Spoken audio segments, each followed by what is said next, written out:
Well,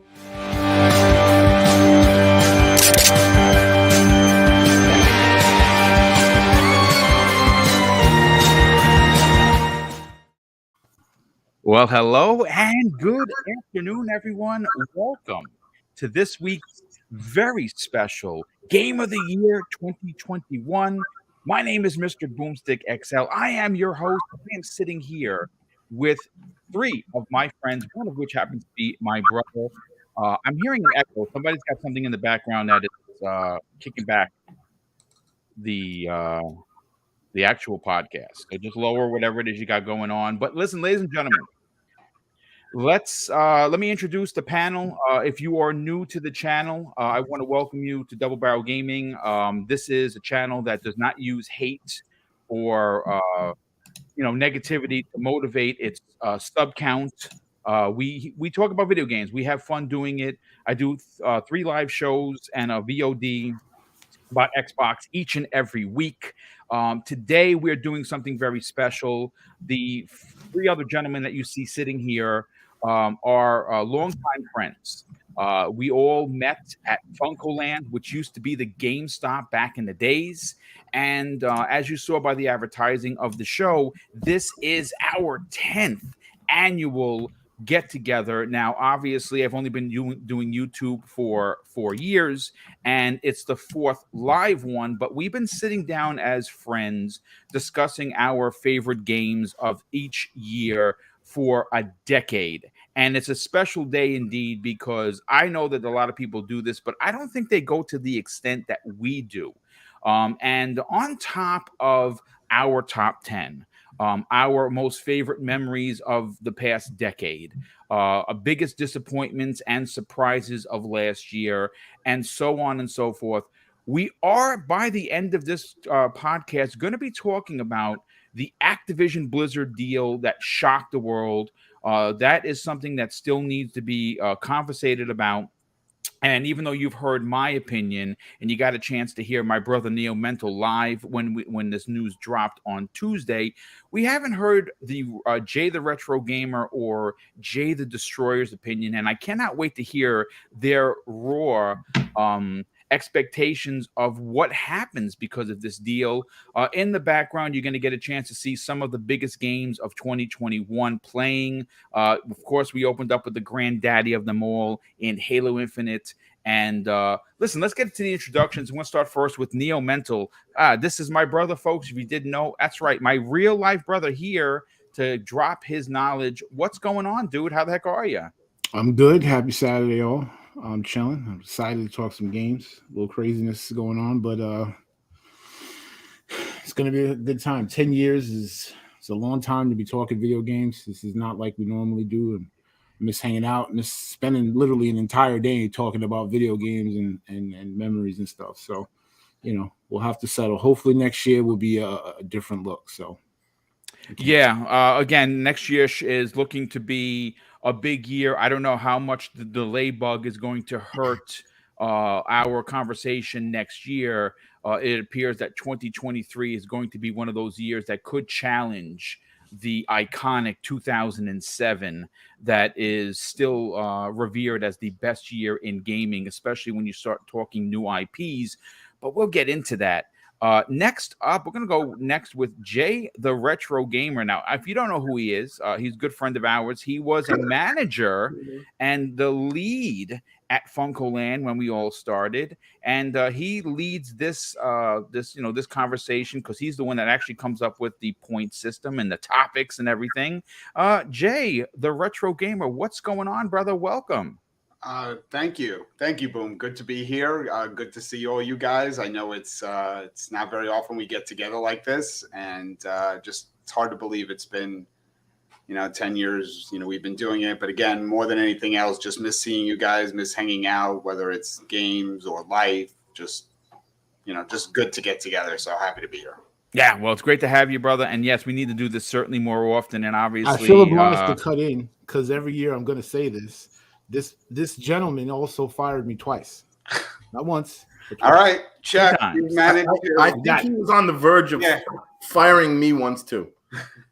Never. I think I came close.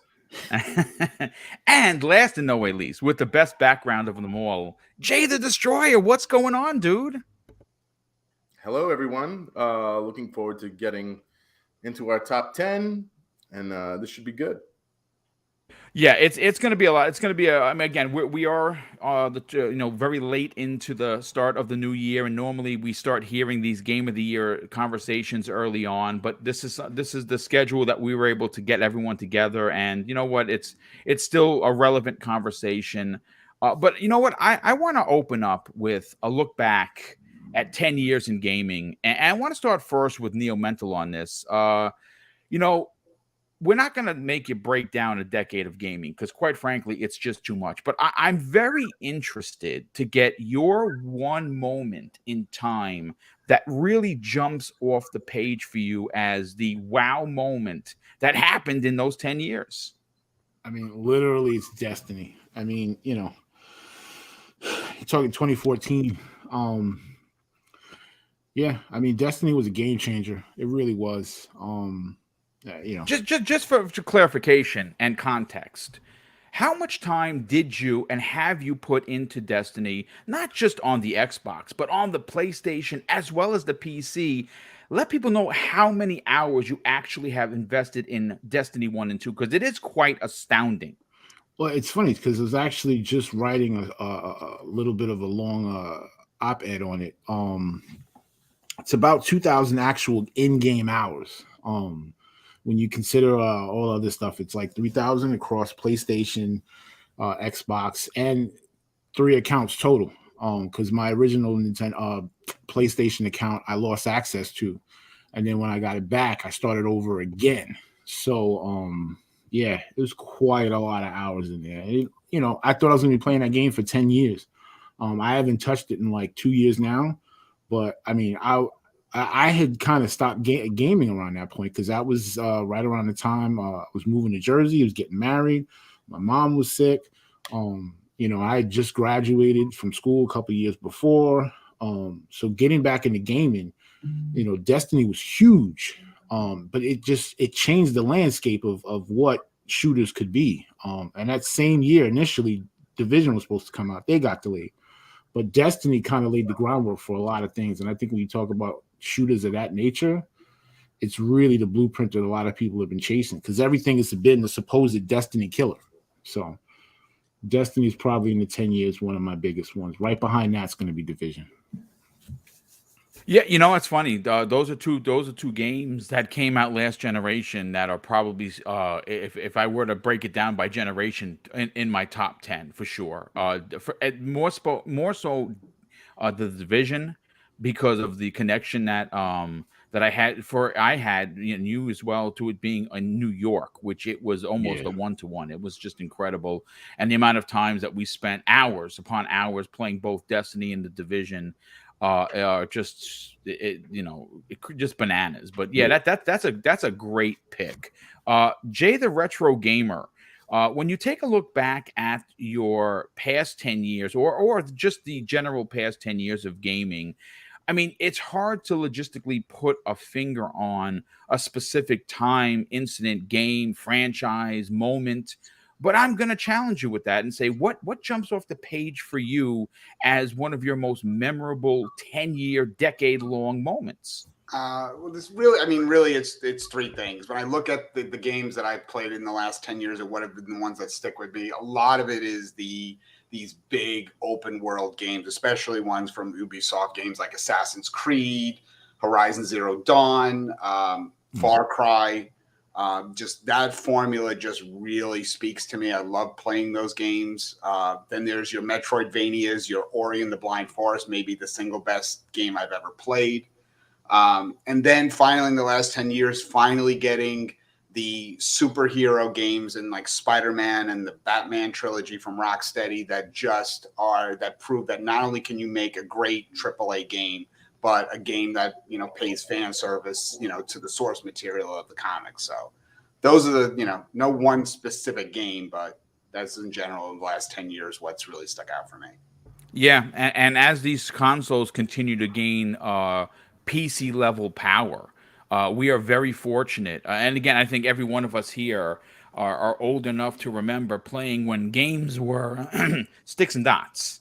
Like we all remember playing the Atari, whether it be the 2600, the 5200, the 7800, and those games were at the time mind bending to say the least. And we look at them now and people laugh, but those were what was the hot newness at the time and blew our minds and probably made us the gamers that we actually are today. For Jay the Retro, Jay the Destroyer. For you, we have an incredible trading history, which we're going to get into a little bit later of some of our epic trades that we used to do. Get into it. You and I were big importers. We basically imported everything. And regardless, of course, we figured out a way to be ahead of the curve in gaming, specifically on consoles like the PlayStation, like the Dreamcast, like the PlayStation 2 and such, before America and Japan were nearly just 1-to-1. And at some point, America took the lead and Japan followed in console releases. For you in the last 10 years, what jumps off the page as your holy cow moment for gaming? It's actually not really gaming related, even though it is. It's that my son, B the Destroyer, who is 13, he in the last 10 years got fully, deeply into games. Like father, like son. His first game that he really learned how to play, strangely enough, was Dead Rising 3. And how old was he at the time?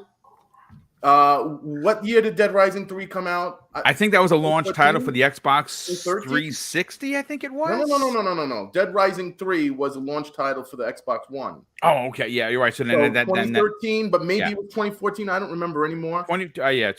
5. So he was 5 or 6. What maybe. A good pops. And the first time that he went on a crazy combo with an axe, I actually recorded it. Because back then it was, I can't figure out how to record anything these days. I'm old.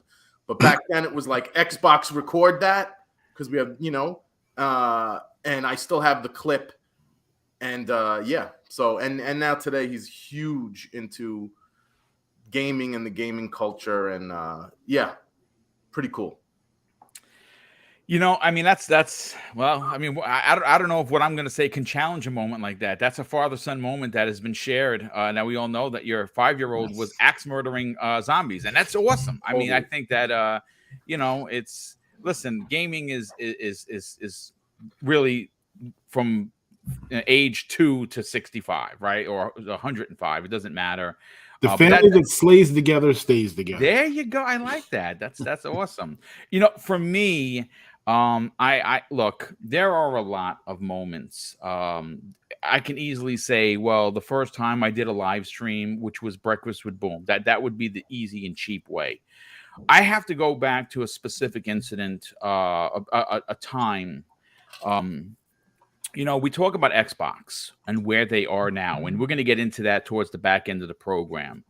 Where they are now is just incomprehensible. It's hard to actually put a finger on where they have come, where they are now from where they originally were. And the incident, the one particular gaming moment that jumps off the page for me isn't a personal moment. It's an Xbox moment. And that is E3 2018, when Phil Spencer comes out on stage and he announces that they have acquired 4 studios and they've created the first quadruple A studio in the initiative. And why I picked that specific one isn't because, I'm an Xbox fanboy. It was that moment in time that the actual future of Xbox started to change. They got curb stomped in the last generation, and up until that one point, if you don't remember, ladies and gentlemen, they only had 5 first-party studios. That's pretty ridiculous when you consider that after this Activision deal, they have 38. That's ridiculous. So from 2018 to 2022.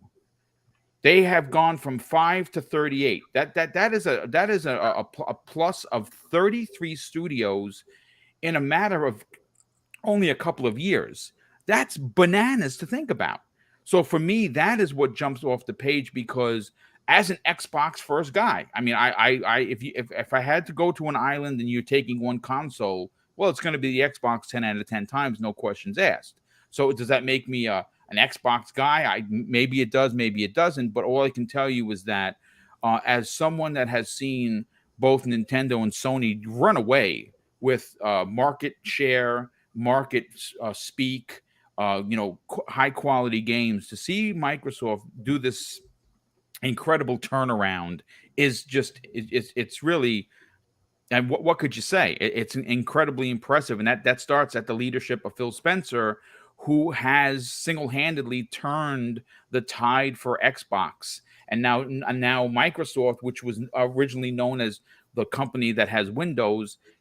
Well, part of that conversation now is that Xbox is a majority part of that conversation. So I think that is phenomenal. But I got to catch up on some of the super chats. The first one comes from our good friend, the Sith Lord. He drops a $5 super chat and says, I worked at a GameStop from 2002 to 2014, Nice. and then again, 2007 and 2008 really was a golden age of gaming. Those are some good years, dude. Boxenberger, our good friend, all the way from Germany, he drops a £5 super chat, and he says, almost at 10K. Very proud of you, my brother. Thank you very much, Boxenberger.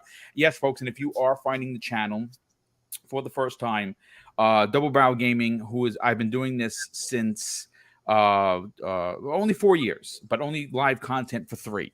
November 3rd, 2017 was the first video, which was unbelievably terrible. Still up if you want to laugh. But I have been doing live content for 3 years, maybe just a pinch over, and we are on the cusp of 10K. And that is a big deal for a channel that does not have any sponsors. I don't want any sponsors. This whole lead up to this 10K has been done through the old mom and pop, put your nose to the grindstone kind of a way. And I'm very proud that we didn't use any kind of hate or disrespect towards others to gain notoriety and popularity. I'm very proud of what we've been able to do. And if you're new, I want to ask you that you consider helping. We are officially 83 subscribers away from 10K. And that's bonkers to think about. But I want to thank everybody that is already here. Of course, I want to shout out Lethal Papa. If you don't know who he is, well, you probably don't cause any trouble, because he would ban you immediately. He is the man of the stream that carries a big stick and walks very silently, and it's because of his tireless work is why we can have a chat that goes as high as 1,400 the other day to as many as 100 that we have here, and it's a safe space, and that's because of his tireless work. So I want to thank him for that, as always. But you know what? I want to move on to another topic, and obviously, this is where we start to get into honorable mentions, our top 10 games of the year. We're going to get together for the group game of the year, and that's broken down by a point system that Jay the Retro Gamer will explain. Most anticipated for 2022, and then our final thoughts will be based on what happened on Tuesday, when once again Microsoft and Phil Spencer completely just shocked the world. But let's get back. Let's start with our honorable mentions. We'll start first with Neo Mental on this. You had a list, folks, of 30 games. He had to shave that down a little bit. What are your honorable mentions for 2021? Dude, I'm looking at this list and I'm just like, I don't even know. Like, this was a horrible year in gaming for me, because all of these games I wanted to get to, and half of them I actually bought, just never played them. I mean, off the top, I know The Medium was one of them. Guardians of the Galaxy is probably my biggest one. The fact that you never played that is egregious. I just want to say that right now. Yeah, Dude. don't worry about the medium. Worry more about Guardians of the Galaxy. Dude, it You was worry about the medium when you need to get to sleep at night and you have nothing to get you to sleep. No, I mean, there's just a lot of really good stories out there. I mean, you know, Sam and Max Saved the World was probably another one. I never got to Life is Strange. Psychonauts 2. Last Stop was another big one. And there was even a new Leisure Shoot Larry, which, you know, if you know me. Eh. But yeah, Deathloop. Just it, yeah. The Artful Escape. The list just goes on and on. Yeah, I'd be here all day. The Gunk, I mean, that was like last 2 weeks, but still, I mean, that was fantastic game. It's so good. And the biggest one, it should have cracked my top 10, but didn't, was, and I actually did play this, was Aerial Knights Never Yield. I really like that game. I mean, the fact that it's I have like no clue what that is. What is that? It's this dude, he did the game himself. It's a side scroller. It's got like it's like kind of like a quick time type game. It's really cool. The style is awesome. He modeled the character after like himself and Eddie Murphy from Beverly Hills Cop. Okay. Oh wow. Yeah, he was on Iron Lords a while back. He's a real cool dude. He's on Twitter. I see him a lot. But this was a really good game. The fact that, you know, it's an indie game, like, you know, I'm way over style over substance over style. I don't care how a game looks. It can be stick figures. If the gameplay is great, I'm there. 100% agreed. Yeah. You know, so the fact that this was like, you know, a one dude making this game, it's a must buy. And I think when it came out, I think it was in Game Pass. I paid it because I wanted to support the dude. Wow. But it was an awesome game. It's definitely a play. Yeah. Okay. Nice. Jay the Retro Gamer, what are your honorable mentions for 2021? Some that you played, some that you only played for a minute, and some you just never got to.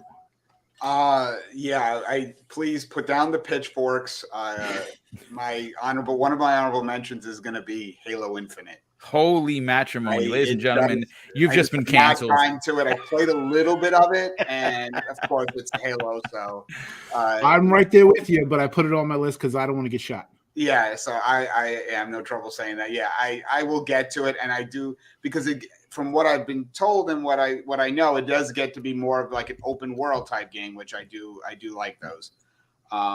So I will get to that. And the other one I'll mention real quick is The Ascent. It was a good game. Not good enough to crack the top 10, but fun nonetheless. Yeah. Are there any other games? Two seems a little light for you, considering that you do, like us, play a lot of games. I won't. There's these smaller indie Metroidvanias that I tried out. Games like, and most of them you may not even know of, Ender Lilies or Record of Lodoss War. I literally just started that. That dropped into Game Pass. Yeah, that game was in. I think it came out on PC last year. But it's on Xbox this year and PS4, 5 this year. Just really well done. Just a really well done Metroidvania. If I played it more, I think it would be in my top 10, but didn't really play much of it. So these are just like little known titles that and I think there's one last one. I think a Terra Noctis. Again, I think it just hit Xbox in December. So all good Metroidvanias if that's what you're into. I mean, listen, they don't have to have a $50 billion budget for them to be a good game. That's what I love about the industry and where it's gone. Obviously in the Xbox 360 and PS3 days, we started to see a little bit of that with our Xbox, our Summer of Arcade, which I really wish they would bring back. I love how they highlighted games like Braid and just so many incredible experiences there. That's where Shadow Complex came from. Shadow Complex. Well, how come we don't have a part 2? Is again egregious. That game, it was amazing, right up your alley with the whole Metrovania type of style, and it's what we've seen at least, and when we get to our actual top 10. people are in the chat are going to be very, very surprised. My list is not what you think it is. Last year was the year of the indie, and wow, I mean, there were so many incredible experiences. So I love those picks. Jay the Destroyer, for you, what are your honorable mentions? What didn't you get a chance to get into that you wish you might have had enough time to? Well, these are all games that I did get into, just didn't make my top 10. Okay. MLB The Show 21, awesome. It's always on my top 10 every year. For some reason this year, I don't know, it just didn't end up there, but it's still killer.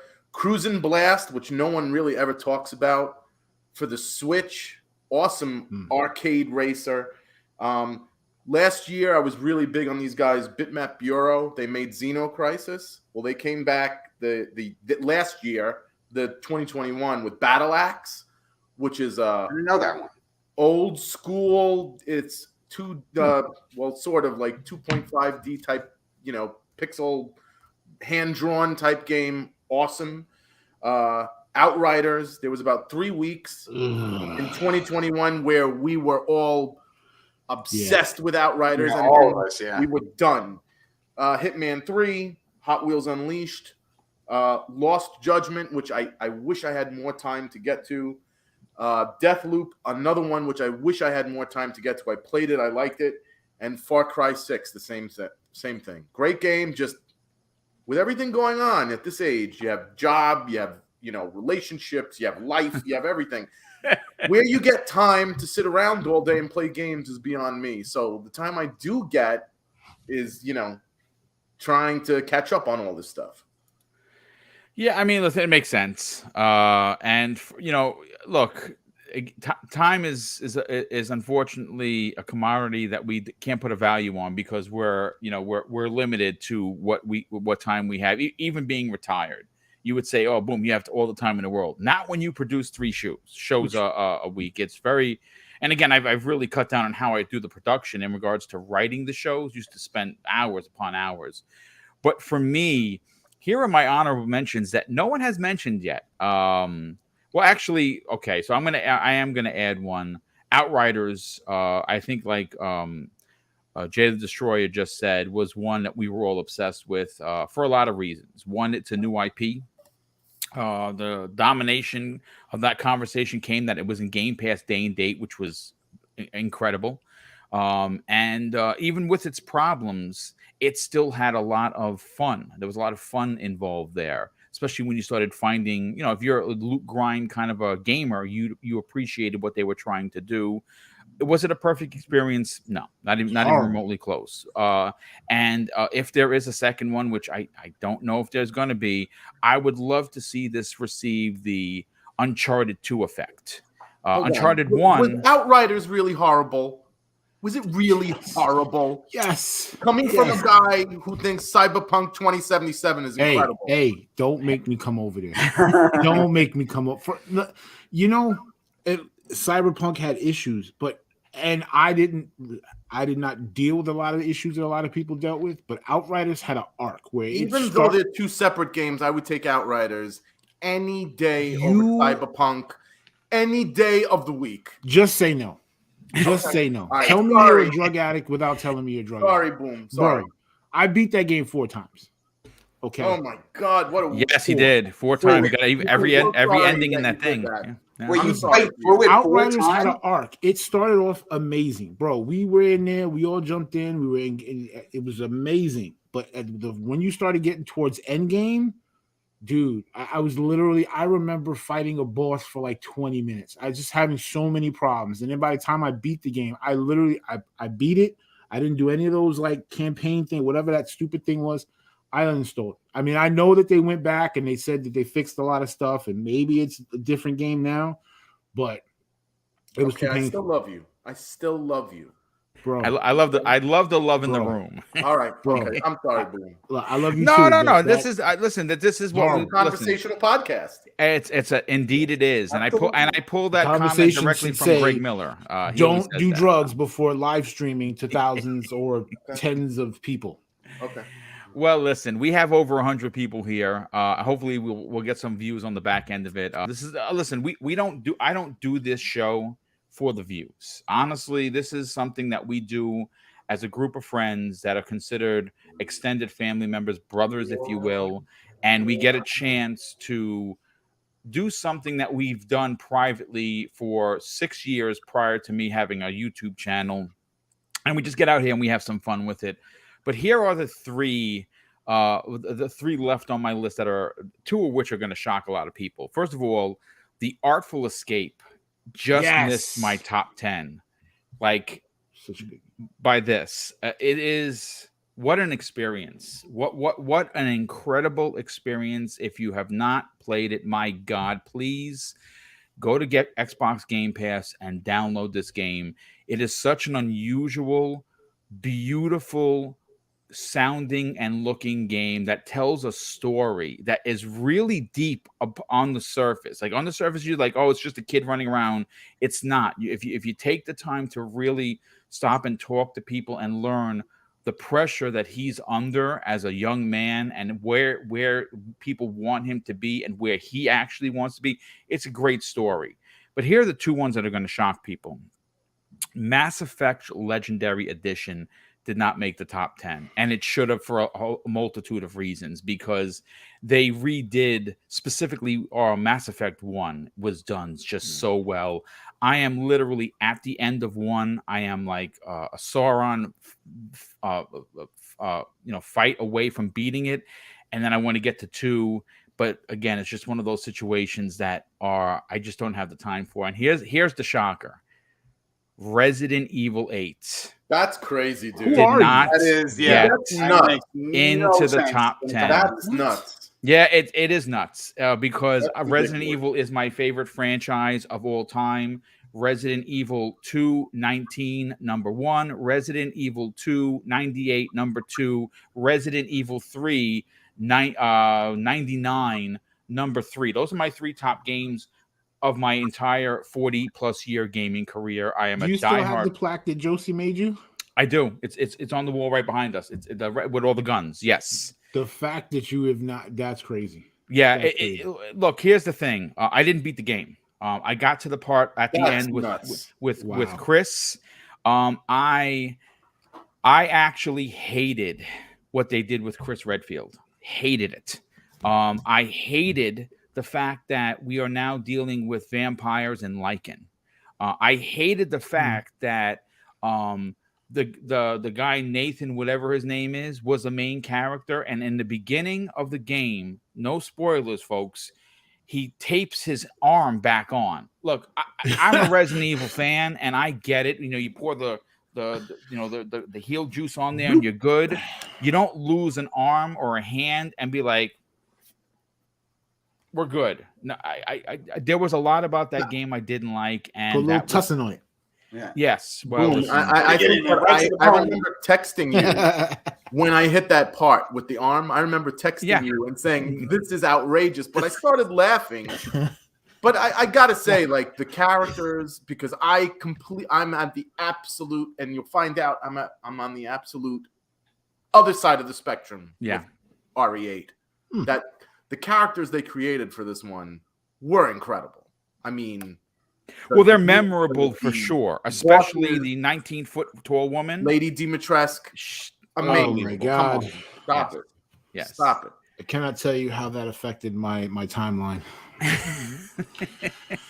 Well, listen, we're gonna get into the skinny, so to speak, of the show, and we're gonna do our top 10 as individual gamers. Then we're gonna do our as we're doing this. Jay, the retro gamer, will be taking everything down, and he'll explain how the point system works, and then we'll do our group game of the year, most anticipated for 2022, and then we're going to talk a little bit about Activision Blizzard and what that means to each of us.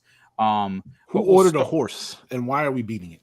Well, listen, the horse has to be beaten because this is game changing news, and listen, it's a conversational podcast, as Jay the Destroyer broke down. But Neil Mental, what is your number 10 game of your top 10, and why? Before I get into my list, I just want to say that I hate PC gaming, and it destroyed the last half of my year. You're a liar because you are now part of the PC Master Race. You lost some brother points with that, but it's okay. We're still gonna keep you around. It destroyed things because I can't tell you. I got this computer because I was waiting to get a graphics card, and obviously, you know that everyone is going nuts with this thing. So I just bought a pre-built, and I probably bought 75 PC games in like a month and a half. Yeah, because they're always on sale. Dude, but there's so many games that I went and opened up my list because I had an old Alienware. I was able to play Division 1 on it. I was able to play Division 2 on it. It was good, but it was having problems. And, you know, I got the old PC parts from you, which turned out to not work. Couldn't post. So that was another nightmare. So I just bought PC, and it destroyed my life. Yeah. I didn't turn on my Xbox for like 2 months. It's ridiculous. So yeah. So anyway, my whole point is stay away from PC gaming because it will destroy your life. Now I have a whole other ecosphere of more games to play, and my backlog has exponentially grown. So 10 is a game that I barely played, but the reason why it's on my top 10 list is for my love of R.A. Salvatore. I love this guy. He wrote one of his main books is the Dark Elf trilogy with Drizzt, and I eat up everything he writes. So he Dungeons and Dragons Dark Alliance is literally set right after his first book that he wrote. And I played about a good hour and a half of this game. I loved it. Like I said, unfortunately, I didn't get a chance to really get into it, but the fact that you can play as Drizzt is insane. That's one of your favorite characters, so that's saying something. Of all time. It's what got me into reading and wanting to be a writer. So this was a great game. There's a lot of great aspects of it. I really wish I had spent way more time with this game than I did. And again, like I said, it's on its top 10 list just be R.A. Salvatore alone. So love that guy, love that game. I wish I had more time, and I don't know what's going to happen this year because my backlog is disgusting. So, I mean, listen, great pick. Jay the Retro Gamer, what is your number 10 pick and why? Number 10, coming at the bottom of the list, is Kena Bridge of Spirits. Good game. Yeah, just it's a game of, you know, it's an excellent mix of, you know, platforming, combat, exploration. The way that they did the character animations, and, you know, the characters are very cute. She has these little like characters that they're called Rot. I forget the name. But they're just really cute characters. They're animated very, very well. There's great, you know, this ambient piano music plays in the background, which is really cool. It's far from a perfect game, believe me, but it's just one of those games that you just know that if they got a chance to make a sequel, that they would knock it out of the park. I mean, it's a good game. Just, you know, for me, it's a number 10 for me. So that's a strong pick. Remember that studio was tiny, small studio. Ember Labs. Yeah, I think it's I don't know if it's their first game.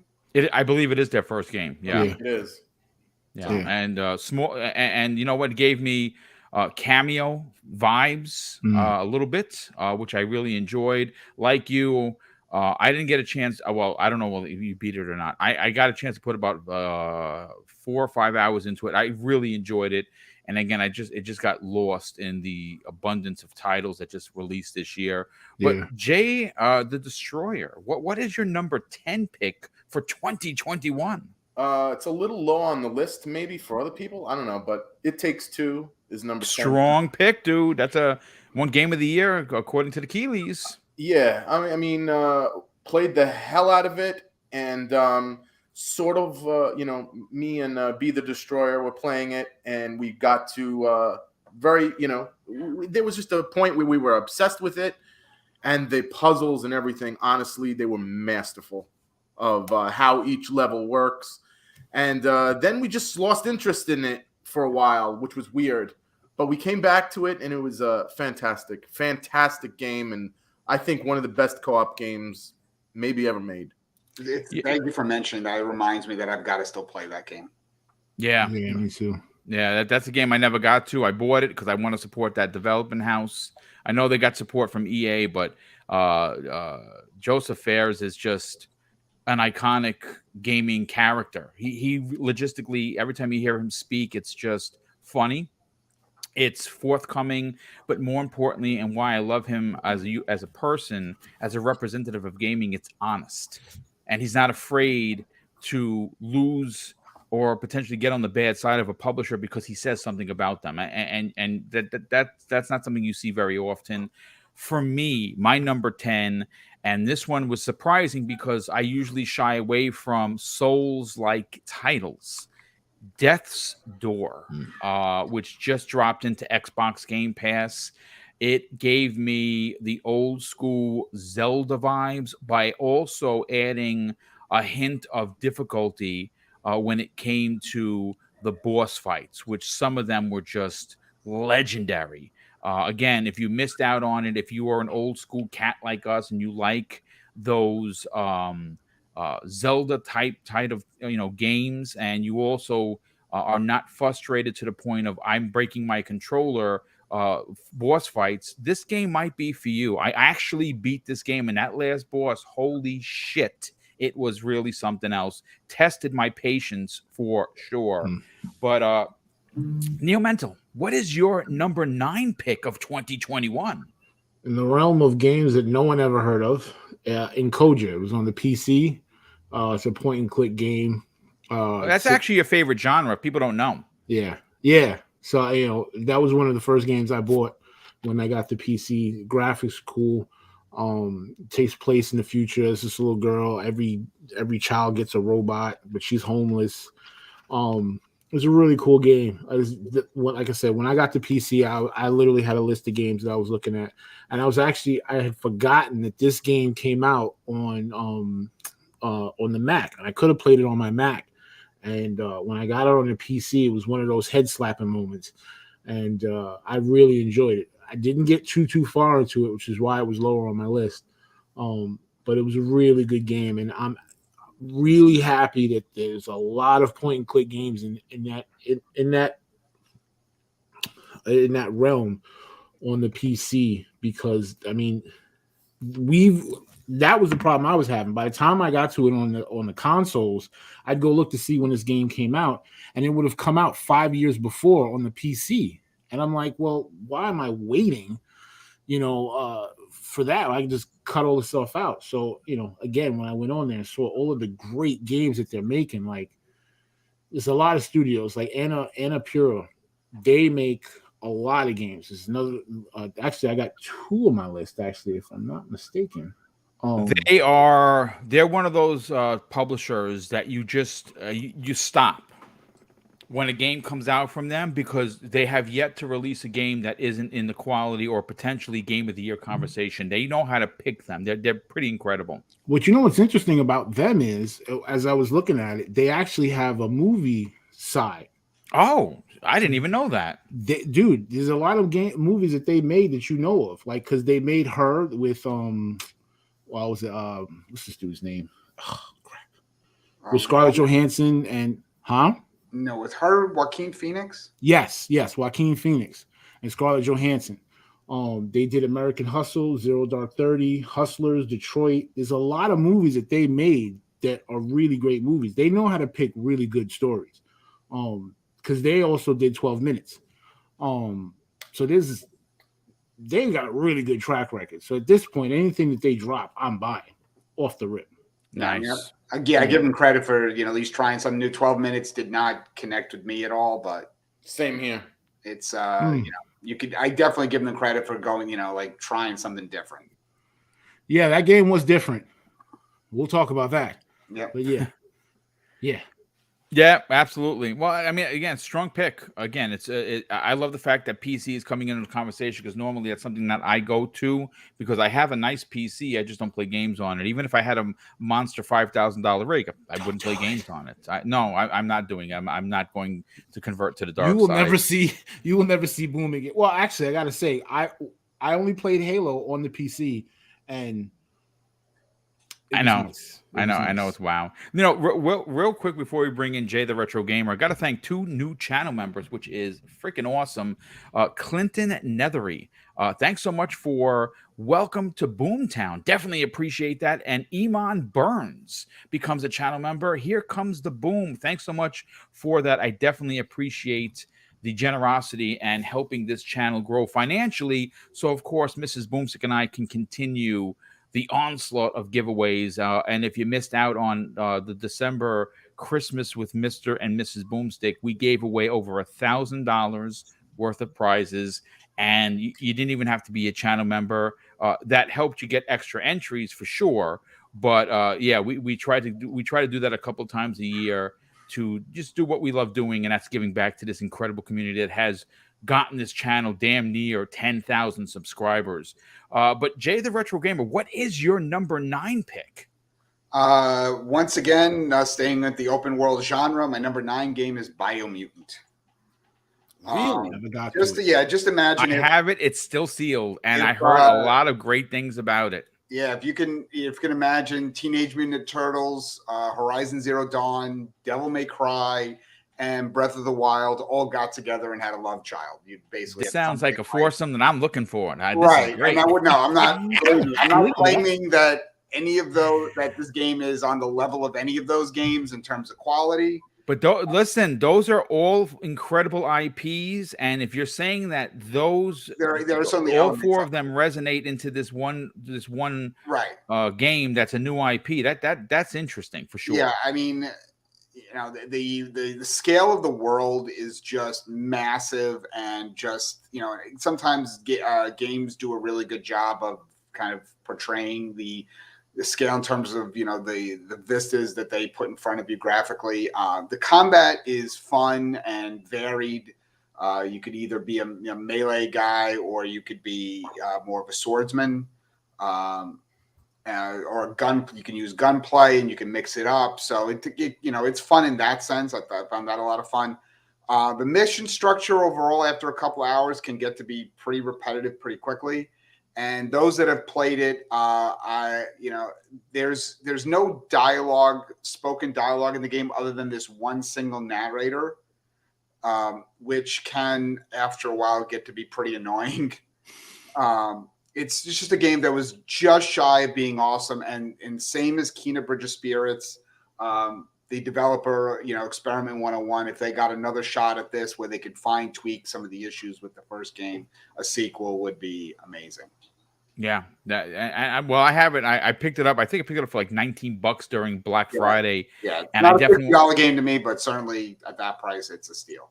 Yeah, 100%. Real quick, good friend of the show, a primetime member on Monday evenings, Wandering Dutch has become a member to the channel. Dutch, thank you so much for that, brother, and cannot wait to get and have that incredible conversation on Monday evening, because we have a couple of guests lined up. It's going to be a big conversation, specifically in the realm of what does Microsoft do with these new set of developers. And I've been saying this privately. I've been talking about it publicly. I want one of these studios to take on a modern version of Pitfall and make it like Uncharted. And I think that there's an opportunity here to bring back one of the most OG adventure games that probably spawned Nathan Drake and Lara Croft. I'm excited to see what they do next. But Jay the Destroyer, what is your number 9 pick?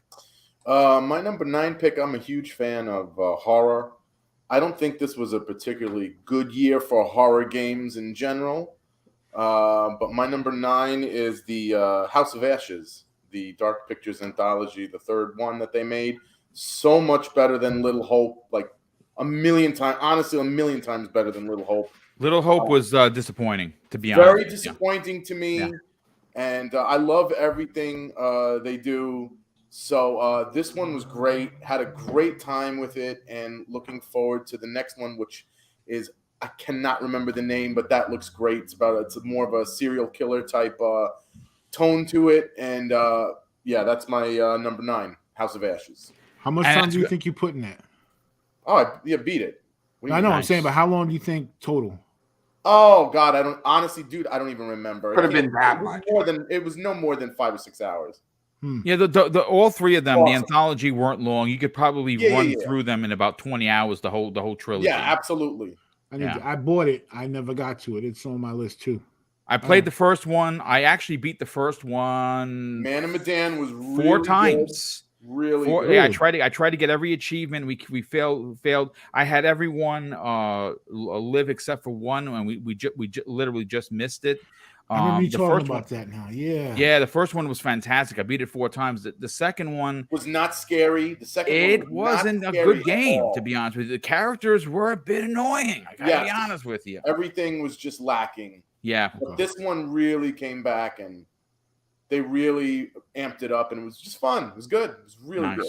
Nice. My number 9 pick is a bit of a shocker. This is one that no one I think is going to have on their list or even going to be talking about. That's Mayhem Brawl. If you are a fan of Final Fight, then you need to get this game. It is hand-drawn, 2D, side-scrolling beat 'em up. But what's interesting about this game is the way the story is told, because it's told through a comic book format. And after the first issue, which is what you play through, you are given a choice on where you want to take the story next. And if you just do the game once, you're going to miss out on the other half of the game, because each time you get to a new mission, there are 2 different comic books to pick from. And I enjoyed this so much, I beat it 3 times. And I'm on a 4th because there's one last comic that I have to unlock. And towards the end, there's a total of 4 different comics. I've gotten through 3. I'm trying to get the 4th one. It is, again, if you are a fan of side-scrolling beat-em-ups, if you are an OG like we are and appreciate games like Final Fight, this is definitely a game for you. A small developer, only a handful of people on that team, and yeah, it's my number 9. So let's get to Boom. I've never played this game. How would you? And I love stuff like Final Fight and stuff. Where would you rate this next to Streets of Rage? I mean, Streets of Rage. The new Streets of Rage that was released, I believe it was last year or the year before. Was amazing. Absolutely amazing. And that was, again, small team that was driven by their love of the franchise and given the blessing of Sega to release it, which is incredible. And they did a bang up job. I would dare say that this game could be neck and neck with it. That's how good it was. Check it out, man. Yeah, Mayhem Brawl. It's not an Xbox Game Pass. I think the game is maybe $15 or $20. Just watch it. It's absolutely well worth it for sure, especially if you are a fan. And it is multiplayer, so you can play with Little B. You know what I'm saying? So you guys would enjoy it. And again, supers. There's all kinds of power moves. It's so well done, and the story. I mean, it's a comic book, so it's a little bit wacky, and some of the characters you're like, "Holy cow, where'd this one come from?" It's worth every dime you spend on it for sure. Neo Mental, what is your number 8 pick, my friend? All right, I'm gonna look into the people, and I don't want to hear it. I don't care. Okay. Forza Horizon 5. Why? What's wrong with that? Yeah, exactly. Because everyone's like, why is it not number 1? It's a racing game. It can be number 1. I hate Twitter. I hate people. Whatever. Listen, I liked it. It was really good. It's every year. It's like Madden. I mean, you can't really reinvent. It's not every year, but it's close. I mean, it's like, these games come out. It's like, all right, we're going to add these new features. I mean, like, it's racing. It's great. It's, there's no reason why it can't be a number 1 game. It's just not my number 1 game. I really enjoyed it. I like the fact that you can, challenge your friends list and stuff like that. I want to say Cognito is a pain because I literally had to it was this one dirt. I had to keep modifying my truck to finally beat him. It was very annoying, but that's the joy of the game, and if you took that component out, I'd have a lot of issues, but it was really good. I'm happy it came out. I enjoyed it. It's a really good game. It's number 8. All right, number 8, strong pick. Strong pick. Not surprising because, like I said, there's literally so many games that something has to be number 8, something has to be number 1, and we definitely appreciate that. Jay the Retro Gamer, what is your number 8 pick for 21? All right, kids, time to go to sleep. My number 8 pick is a game called Unpacking. Oh wow. Yeah. Okay. If there was an award for chill game of the year, this is about as chill as it gets. The name pretty much says it all. On paper, this game is incredibly boring, and it's definitely not for everyone. You said Unpacking? Yeah, Unpacking, and it's exactly what you think it is. It's basically an isometric, is it 2D isometric or 3D, whatever. But it's an isometric game where you basically take stuff out of boxes and you put them in various places around different rooms. And it just, for me, it kind of taps. I know, it kind of taps. I did that once. It was called Getting Divorced and Moving Out. Me too. I don't recommend it. I don't recommend that game to anybody. I don't recommend that game. It was I would not recommend it. It was a very expensive game. Yes. Well, this one's a lot cheaper, especially because it's in Game Pass now. So, but the fact that it got 9 out of 10 on Steam is amazing. Yeah, again, you have to play it for a few minutes to understand. I think the core thing that it does well is that it taps into that same nerve that makes Tetris so addictive, in that you need to put things in their place. Everything I love has, it. I love a pick like that for your top 10. I think that's that's epic. I started playing it and for those that don't know what it looks like. Again, if you try to explain it to somebody, it got awards. It got awards. Multiple nominations. I'm not I don't just make these up. It's an actual game. But again, I wouldn't rate it any higher than this. But I just found myself, I started playing it and hours went by and I'm like, why am I still playing this? But it was fun, and that's ultimately all that matters. But yeah, I wouldn't put it any higher than this. Maybe you play it for 5 minutes and try it out. Especially it's in Game Pass, so it's free for you guys. So I would be embarrassed to get achievements in this game. I wouldn't. I listen again. So, we understand. What are you up to now? 300,000. There's more to it. A little bit more, but not much. But the fact that it exists and it was more fun than I expected it to be is a testament to them. So anyway, number 8. Nice. Real quick, shout out to Legendary Gamer 1982 who has actually just subbed the channel. Thank you, helping me get one sub closer. And Iman Burns says this in the chat: how do I post on your chat that you never see that he was subbed before and he's been watching the channel for over 2 years? Brother, listen, don't even sweat it. That happens more times than we realize. But welcome to the program. Jay the Destroyer, what is your number 8 pick for 2021? My number 8 pick is the game that's playing right now, Psychonauts 2. Great. The first Psychonauts didn't really do anything for me, even though I appreciated it for its art style and what it was trying to do, but it just never really resonated with me. But this one, from the start of the game, was just hit me just right, and just everything is absolutely fantastic about it. So, I mean, a lot of people may be afraid to get into it or something turns them off. Give it a shot. The humor, the art, everything was just top of the game. Loved it. For some reason, I got stuck in that game early and just, again, one of those things, I just lost track of it and never got back to it. But yeah, again, thank you for mentioning that. That's a game that really very does welcome. deserve more credit. Very welcome, sir. Well, on that note, platforming note, my number 8 is The Gunk. This game came out at almost the end of the year and enveloped me from start to finish. I unlocked all 1,000 achievement points. The conversation between what seemed to be like friends but were ultimately sisters was so engaging and so real and so well done that I found myself hanging on to every word that they said because I wanted to learn about the relationship that they had with one another and how, like brothers, and we fight sometimes and we say things that we don't mean because we're aggravated with the other. That happened through the game. There was some combat in there.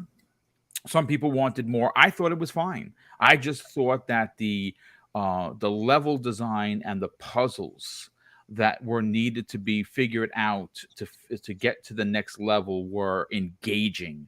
And this is from a very small team, and I am hoping that this does well enough that it does eventually garner a sequel, because I definitely want to see more of where this story could go. That is for sure. Neo Mental, what is your number 7 pick for 2021? This was a weird one. I actually checked this out in Game Pass. The Long Dark. It's I got into the survival kick this year, and it's literally kind of a little crazy now. But it starts off in Alaska. This as some weird event happens, and it's like almost the end of the world. It's really weird, but it's like straight survival. It's like I said, it's in Game Pass. This is a definite play. It's very dark. You're like fighting. There's like wolves and stuff out. You're fighting the cold. I mean, it's almost like Division survival. I mean, it's literally the things you're dealing with. You got to get food and take care of your health. I don't even remember what put me to it. I think I was picking up something else and it recommended it, and I was like, all right, it's Game Pass, let me check it out. And I spent like a couple of days in this game, and I was just like, wow, like I was really happy with it. I love anything survival type. I love these games.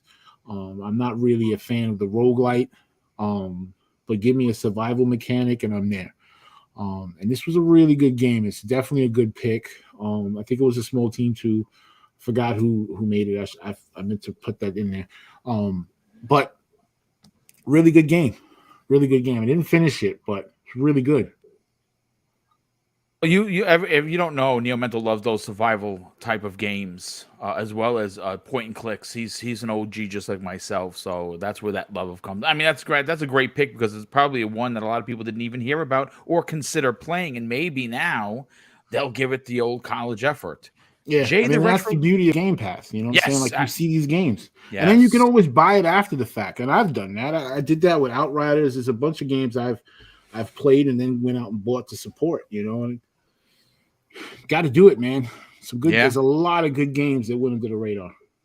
Yeah, well, that's the thing about Game Pass. They advertise it at 100, but currently, as of today's program, there are over 500 games on there, which is just bonkers.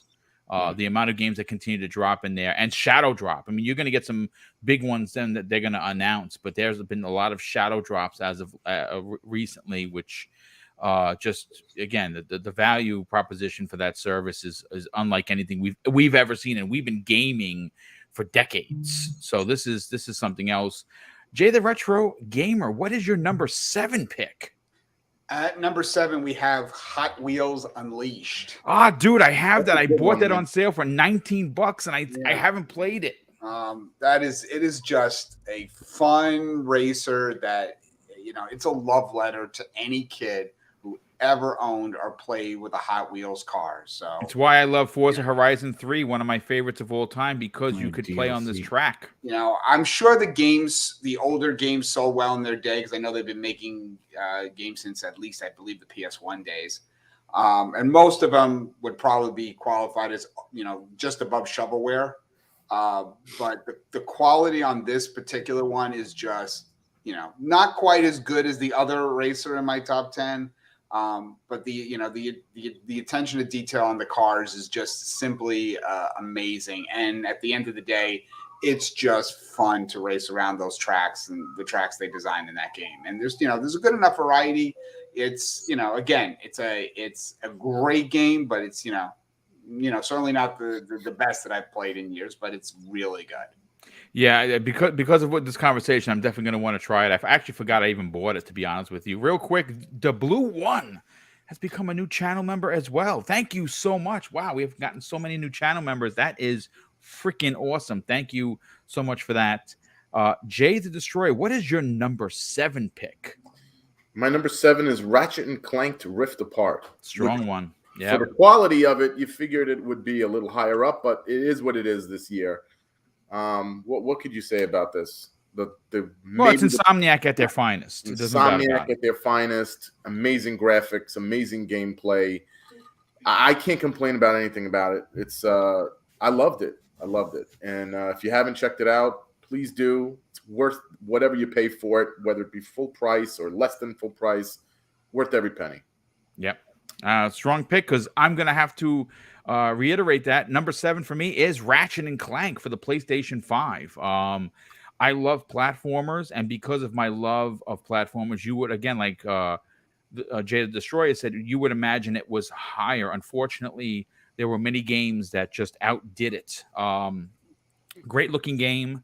One of the even with the new warping portals, it's a Ratchet and Clank game. Does that make that terrible? No, it makes it fun because you know what you're getting with it.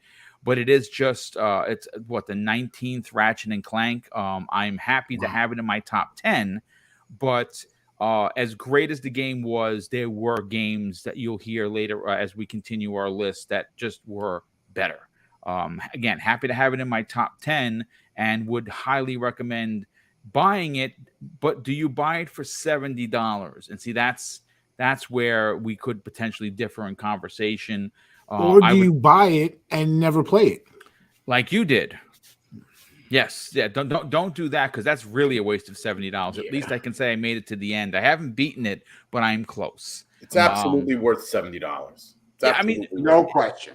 No question about it. The quality is great, but again, if it's not, if platformers aren't the top of your list, I don't know if you spend $70 on that game. That's just my opinion on it. No, it's certainly not a check mark off of the game. The game is phenomenal. It plays and looks absolutely astounding. It does. But it's just, again, it's one of those games that just unfortunately could not beat out the other ones that I'm going to talk about. And can't wait to see what they do next. I'm talking about Insomniac Games, because they are what is currently keeping PlayStation 5 afloat. They've just released banger after banger, and I'm hoping that we do get the Resistance remake that is rumored to be happening before we get another Ratchet and Clank, to be honest. But Neo Mental, what is your number 6 pick of the year? Halo Infinite.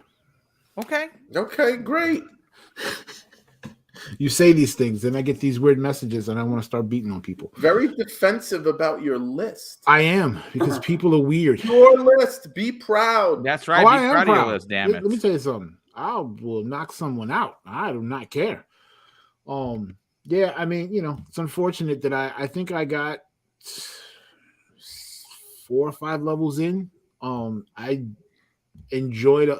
I think Destiny burnt me out to that style, which is weird because I still am heavy in the Division. I don't know.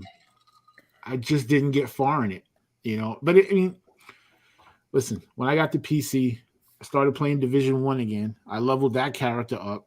I played survival like crazy there. There's still a ton of people playing Division 1, which is insane. I can go in and still have a full survival lobby. As a matter of fact, the community has, and I missed it today, I completely forgot about it, Survival Saturdays, where everyone queues up for PvP and goes in. It's insane. Then I leveled up my Division 2 character on the PC. So, a lot of these games I didn't get a lot of time to play into because I was playing a lot of other stuff. Like No Man's Sky. No Man's Sky has been doing this expedition stuff, which has been amazing. Like, I think as a developer, they're definitely like, they need an award, because these guys have been like adding content to this game like crazy. Last year we got the Normandy from Mass Effect in No Man's Sky. Like, that was a crazy crossover. It was dope. So a lot of my time was split to games I had already been devouring, which is sad because I actually stopped playing Division 2 on the Xbox so that I could actually play games this year, and PC just wrecked all of that. Can I tell you something, Neo Mental? Here we go. What's up? That I have visions of hell, and And in my vision of hell, and anybody could get on me, I really don't care. In my vision of hell, I'm strapped down playing No Man's Sky for eternity. Well, I think Wondering where you went wrong in life. I think English is a second I'm not language to kidding. you. I think English is a second language to you. And I think what you mean is that's heaven. That's not hell. That's literally hell. Great. Listen, I just got the Oculus and I started playing No Man's Sky in VR, and I can't tell you how amazing that was. That was mind blowing.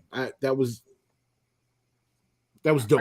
I could be wrong. I think Dante. It was mentioned Dante's in Inferno. Yeah. Is that a ring? Yeah, it's one of the rings. Well, wow. I know I'm going there anyway, so at least now I know that I get to play No Man's Sky for quite some time. We'll be playing co-op. Hey, listen, I will show you the ropes, my friend. It's going to be a great time. I love how these conversations really go off the rails, but we have to reel it back in because you know what? Time is of the essence. Jay, the retro gamer, what is your number 6 pick for 2021? Number 6 is Guardians of the Galaxy. Okay. Yeah, strong pick. Here's an action game for all the people that love stories out there. I mean, seriously, there is a ton of dialogue in this game, and it works. I think it works well for the most part, even if the characters are portrayed a bit different than they are in the movies. The gameplay is mostly a really good experience, but as you know, as an 80s kid, nothing beats having Star-Lord playing Aha or other 80s classics while just kicking some alien tail. So I liked it more than I expected to, and I think Jay the Destroyer was the one that really kind of pushed me to really kind of give that game a shot, and I'm glad he did. It was really good. Yeah, Eidos Montreal's best work to date, I think. I don't know if we're going to get a sequel. I don't know if Eidos Montreal is going to be the next studio to jump on to the bandwagon of Xbox Game Studios, but we'll see. Jay the Destroyer, what is your number 6 pick? My number 6 pick is Metroid Dread. Yeah, did not like that game. Wait, what did I give you? One of my favorite games originally when I owned the NES. This one brought back that nostalgia for me, and I don't know what to tell you. And there you go. I mean, listen, it was a strong Switch game for sure. It didn't even move the meter of honorable mention for me because that robot that chased you, it just ruined it for me. I thought graphically the cutscenes were gorgeous. I thought the gameplay was what you would expect. I don't know. I just could not get into it. But strong pick. My number 6 pick is one that no one has talked about. No one even. I don't know if anyone even. It's going to be. It was certainly not on any of the honorable mentions. That was Song of Iron. What an incredible game made by one person who I've had the pleasure of not only interviewing, but we talk on a regular basis. I consider him to be a friend. Joe, who that this is what I loved about the game was that it was very, very classic 2D type of game, 2.5D, because you had the 3D element. I love the story, but I love the story behind the story. And this game was based on his Dungeons and Dragons character that he had as a kid growing up. I think that's epic. Again, not in Game Pass, at least certainly not yet, but a game that if you missed out on and you appreciate old school hack and slash side scrollers, this is one that you should definitely give a shot. But Neo Mental, what is your number 5 pick? What the heck up on my list? 12 minutes. Shocking. Yeah, I beat it. I mean, I actually got all the achievements in it. Story-wise, I like what they did. I like the fact that you're looking at this apartment from this set view. When you're first playing this game, you have no idea what's going on. And I actually didn't play it when it dropped. I bought it when it dropped, and then I think I played it like I think it came out in August, and I think I played it in October. And surprisingly, there was no spoilers. Because I know people online were talking about it and stuff like that, but you know, they were talking about kind of like the story, and without trying to ruin it. When you're first finding stuff out, it's like, what is going? Like, I mean, this is a messed up story. Like, I don't know how far you guys got, but when you played it for about 1 minute. Okay. You find out some really like some stuff. It's like some deep, dark, like, holy crap, this is some taboo business. You know, but when there's a real story, like a real path to really finishing the game, and when as you finish that path, it's not as twisted as how some of the endings are. But you know, I think that it was written. I believe it was written by one guy, and as they worked through it, I like the fact that they went somewhere different. So it was a good game. It was a good game. It was like it broke up the monotony of just running around shooting people, and the fact that you're reliving these 12 minutes, and you start finding out why you're reliving those 12 minutes. It was a nice diversion. It was nice. It was, to see them break and do something different was really good. I enjoyed it. Nice. Well, strong pick. Jay the Retro Gamer, what is your number 5 pick? Number 5 is Forza Horizon 5. Strong pick. Yeah, I'm going to keep this short. I mean, it's an amazing open world racing game.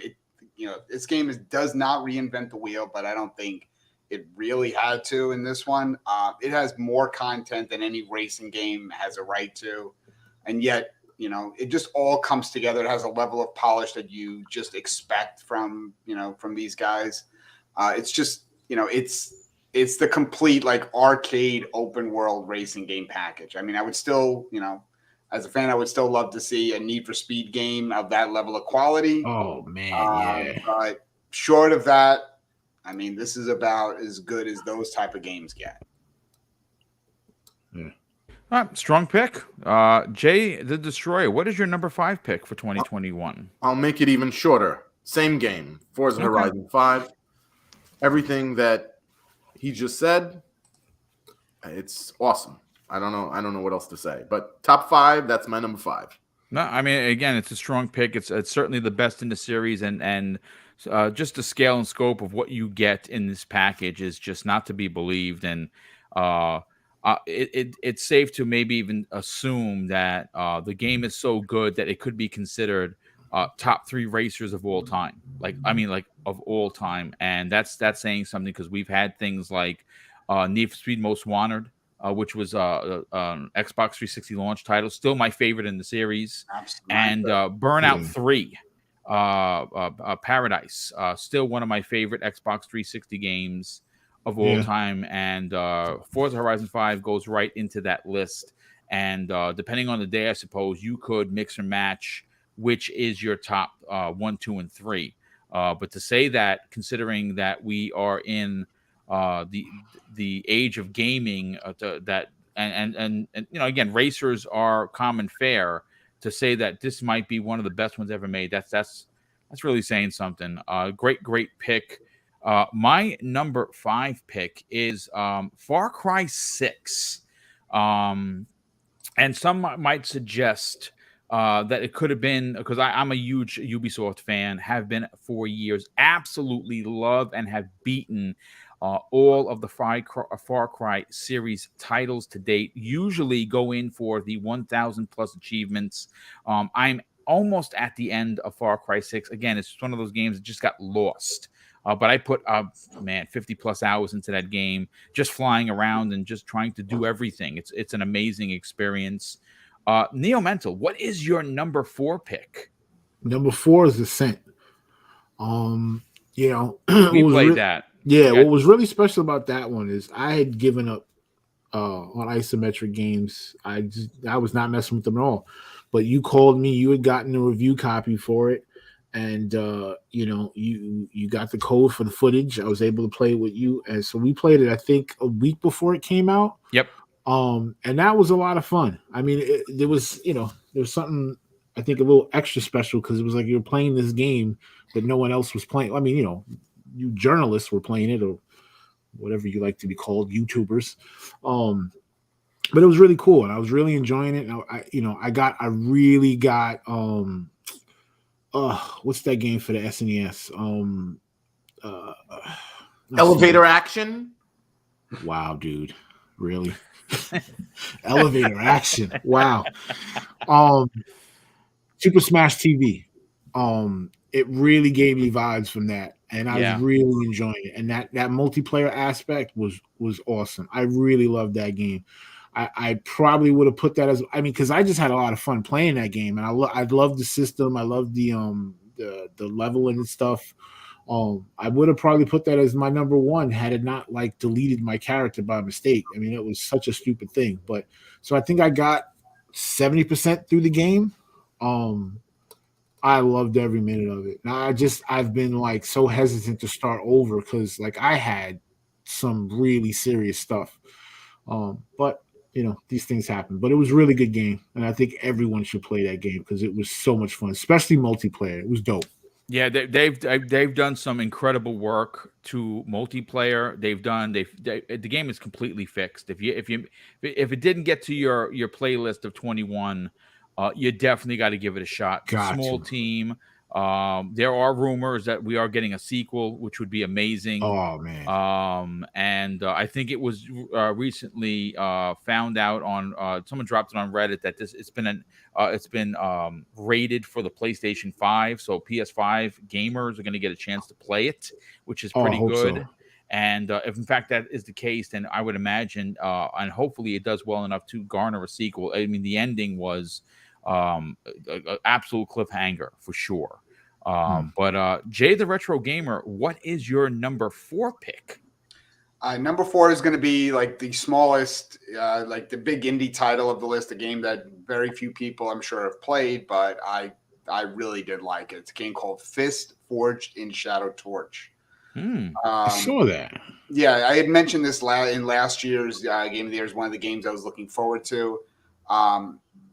No surprise, it's a Metroidvania, but this one has a steampunk aesthetic where you play as a rabbit with a giant mechanical arm that gets to bash robots around. So that was a PlayStation exclusive, correct? That was a PlayStation and PC PC game. So it's got, you know, it's decent map design, silky smooth traversal to move around is just a lot of fun, and the melee combat is a lot of fun. I was hoping for a few, you know, more meaningful upgrades to my character, which is always a good thing for a Metroidvania to have. Overall, it's just quite a bit of fun. I played the whole game and enjoyed it. Just, you know, at the end of the day, it's just one of those games that it's not going to stick with you afterwards, but you enjoy it while you play it.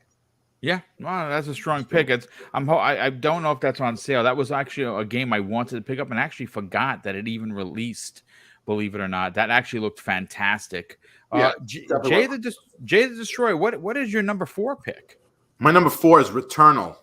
Oh wow! Okay, that came out in 2021. Hard as balls. Yeah. I suck at it, and I don't really care. And this was even prior to when they put that like soft save in it. I love it. Anybody who wants to just try something a little different and just the ambiance of it, just the graphics, everything about it, the sound. If you have the official Sony headphones, the Pulse ones, they're unbelievable what that game sounds like. Yeah. Just give it a shot. I don't know if it's, you know, for me, it was easily worth $70. I'd do it over again in a heartbeat. But to some people who maybe aren't into games like that, then maybe wait for a sale, you know, give it a shot. But yeah, I'm definitely going to pick up one that's $20. Amazing. Sure. Amazing. Yeah. And I'm telling you, I remember you used to keep saying like you were going to wait. And I remember saying to, like, I would be listening to you, Boom, and I'd just be like, dude, it's worth the money. It's worth 50, 60. It's worth, to me, it was worth 70. It was awesome. Awesome. Yeah, I mean, again, strong pick. What the no saving thing was a little annoying. I didn't like that. I didn't like losing all your stuff on a bug that it launched with. So that's why I didn't get to. I mean, I love the developer, and I'm glad that they're Sony first party. But yeah, when it's $20, I'll definitely get there. But like Neo Mental, my number 4 is The Ascent for a multitude of reasons. Forget the fact that I was able and very, very fortunate enough to get a review copy. I absolutely put 50 plus hours into that game. The weapons that you could find, that you could mix and match to make your character just this unstoppable monster that just would cut everything down in its path. Again, I'm happy that it's coming to the PlayStation 5 because more people are going to get a chance to play it. If in fact it does well, and I hope it does well there, it will garner a well-deserved sequel. If you missed out on The Ascent because, obviously you were afraid of what happened to Neo Mental, your save gets erased because of a bug, and that sucks times 10. Everything has been upgraded, fixed, updated. It is the perfect experience, and because it's an Xbox Game Pass, there's just no excuse to hit the download button and play one of the best games of 2021, especially if you are a Diablo cyberpunk type of gamer who appreciates that isometric view. And the story is told. It's a fantastic story. Again, it's in the cyberpunk universe, which in itself is amazing. But definitely give that a shot. Neo Mental, what is your number 3? Now we're getting to the real nitty gritty. And for me, when I get to it, any one of my top 3 could have been game of the year, but it mixed and matched, and it finally settled on what the list is. But what is your number 3 pick of 2021? So number 3 for me it's a twofer, only because Subnautica. Okay. So there was 2 that came out. The first one came out in 2018 on the PC, but it came out in May or March for the Xbox, which is where I initially played it. And then the sequel to it, even though it was in like those game preview modes, it officially came out in May. So I literally played the first one, and then as soon as I beat the first one, I went right into the second one. And it was a really good game. Another survival type horror, not survival horror, but survival game. You crash land on this planet from this luxury liner, and you're in this water world, and you got to kind of figure it out. And it was really good. I liked the humor in it. It was a light, dark humor. I really loved that. It was a really good game. I loved it in the survival genre. I think I came right out of playing Division again, out of that into this one. And they had vehicles in it. They had the monsters. But I liked the story. The story was really good. You were trapped on this planet. There was this other alien race that was preventing people from leaving. It was basically like a diseased planet. They were preventing people from leaving. And that's what was cool with the second one, because the second one takes place 2 years after the first player leaves, and you play as another person, and they keep referencing the first game, which was really cool. And there's actually a character that was written in the first game in the second game. So I just like that universe. I'm hoping they do more. I got all the achievements in both games. Wow. Yeah, I really enjoyed it. It was a lot. I think I spent like a month solid playing both games. So it was really cool. It's definitely worth picking up if you guys like any type of survival type games. It was really good. Strong pick. And one that I knew that we talk, we're brothers, so we talk almost every day, but that one you kept talking about, and the fact that there were 2, not 1, but 2, and they were both good, as one better than the last is saying something for that team, which is, again, small development team. PS, by the way. Jay the Retro Gamer, what is your number 3 pick? At number 3, we have Far Cry 6. I knew it. I knew it was going to be in that top 3. As sure as the sun comes up in the morning. This marks the 7th Far Cry game that I've completed in 7 years. So wow. Suffice to say, I love me some Far Cry. And that's exactly what you get with this. It's more the mix of the absolutely batshit crazy moments against the backdrop of a story that sometimes can, that does take itself very seriously. Giancarlo Esposito, man, He's masterful. He is masterful as the dictator of this fictional island of Yara, very similar to Cuba, and was always, and every time he was on screen, I put the controller down and I watched him. Especially the scenes he plays with his in-son character, who plays a large role in the game. Just really well done. Otherwise it's a Far Cry game. You know what you're going to get, and another great game in the long line of tried and true for me open world Ubisoft open world games, which I just love. Yeah. Well, again, strong pick. Jay the Destroyer, what is your number 3 pick for 2021? Number 3 is Halo Infinite. Oh, strong. Top 3 could have been maybe one higher, but this is how everything worked out. Just brought back all the old feelings of the original Halo 1 and 2 for me, and just felt so good to play, and just feels like the ship is going in the right direction finally in the franchise for a while. So that's all I can say. Love Yeah, it. it's funny you say that, because this sparked the feeling of dread that came over many gamers during the original reveal at that July 2020 event. Sparked the return of Joseph Staten. And the fact that he returned and the game turned out as well as it did, we will never actually know whether or not it was his return that sparked it to turn out to be the game that it is. We won't know unless, because there's an entire team, a very large team at 343 Industries that made and finished that game. But it's certainly worthy of a number 3 spot for sure. My number 3 pick is Forza Horizon 5. And I think I'm closing in on level 120 in that game. Wow. I absolutely spent hours upon hours getting every sign that you can find and break, some of which took upwards of 60 minutes to finally figure out where to hit the ramp or hit that piece of dirt to get into one of the highest assets. I mean, there was a sign that was hanging on the top of an electrical tower, and it was, I don't know, 100 feet in the air, and it just you have to just from every angle, and it just was the addictive nature of how much fun that game was.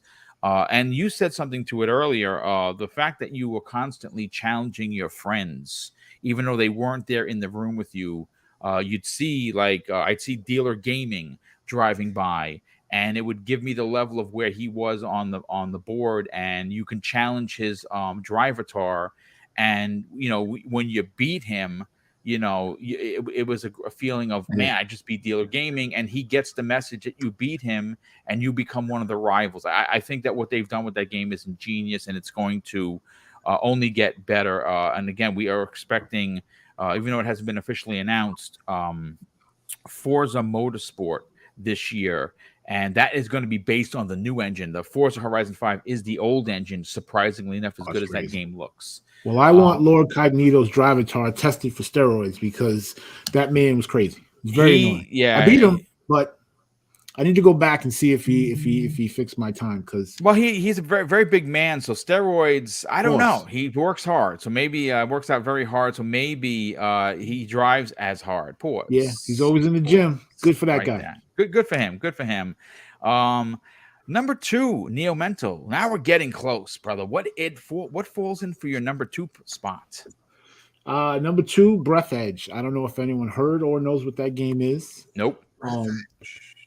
Breath Edge was it's another survival game. You're in space. You're on a liner, and it blows up in space, and you only have 30 seconds of oxygen.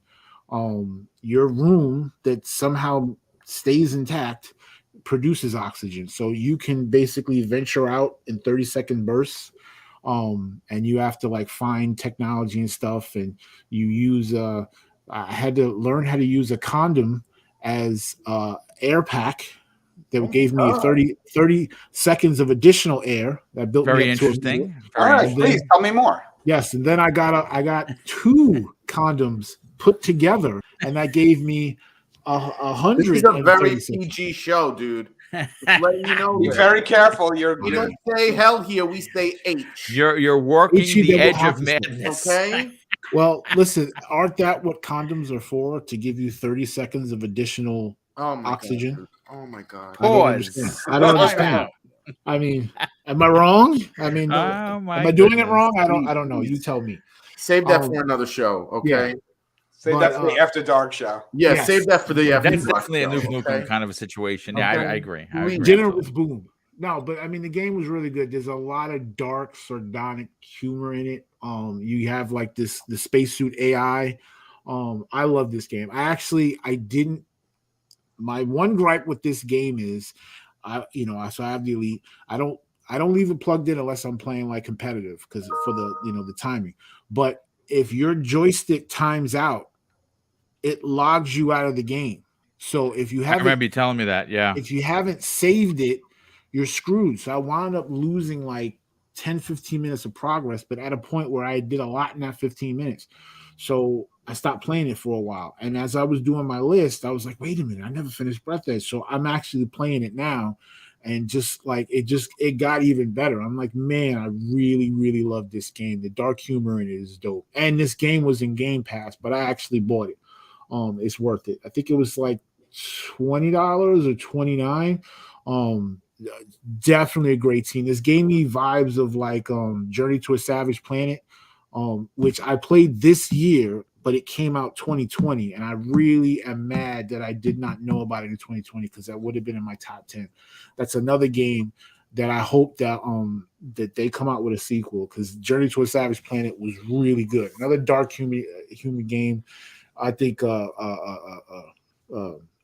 this guy, I forgot whatever you're calling yourself these days, you would love it if you gave it a shot. Yeah, it's a really good game. Just pointed down. What guy are you talking to? You. About Destroyer. what? Destroyer. I forgot what you call yourself. I don't know what you call yourself. I'm used to calling you by your government name. You have very eclectic tastes, my friend. I do. He does. He does. I enjoy it. Wait till we get to number 1. Looking forward to that. And speaking of continuing the trend, Jay the Retro Gamer, what is your number 2 pick? Number 2, well, this is definitely not eclectic for me. Number 2 is Metroid Dread. Okay. I struggled with this, but the number 1 and 2, and for a long time it was number 1, and then at the kind of last minute I changed it. What can I say? The Queen is back, baby. Look, I know a lot of people in the gaming community. This game is very divisive, but for me, my experience was one.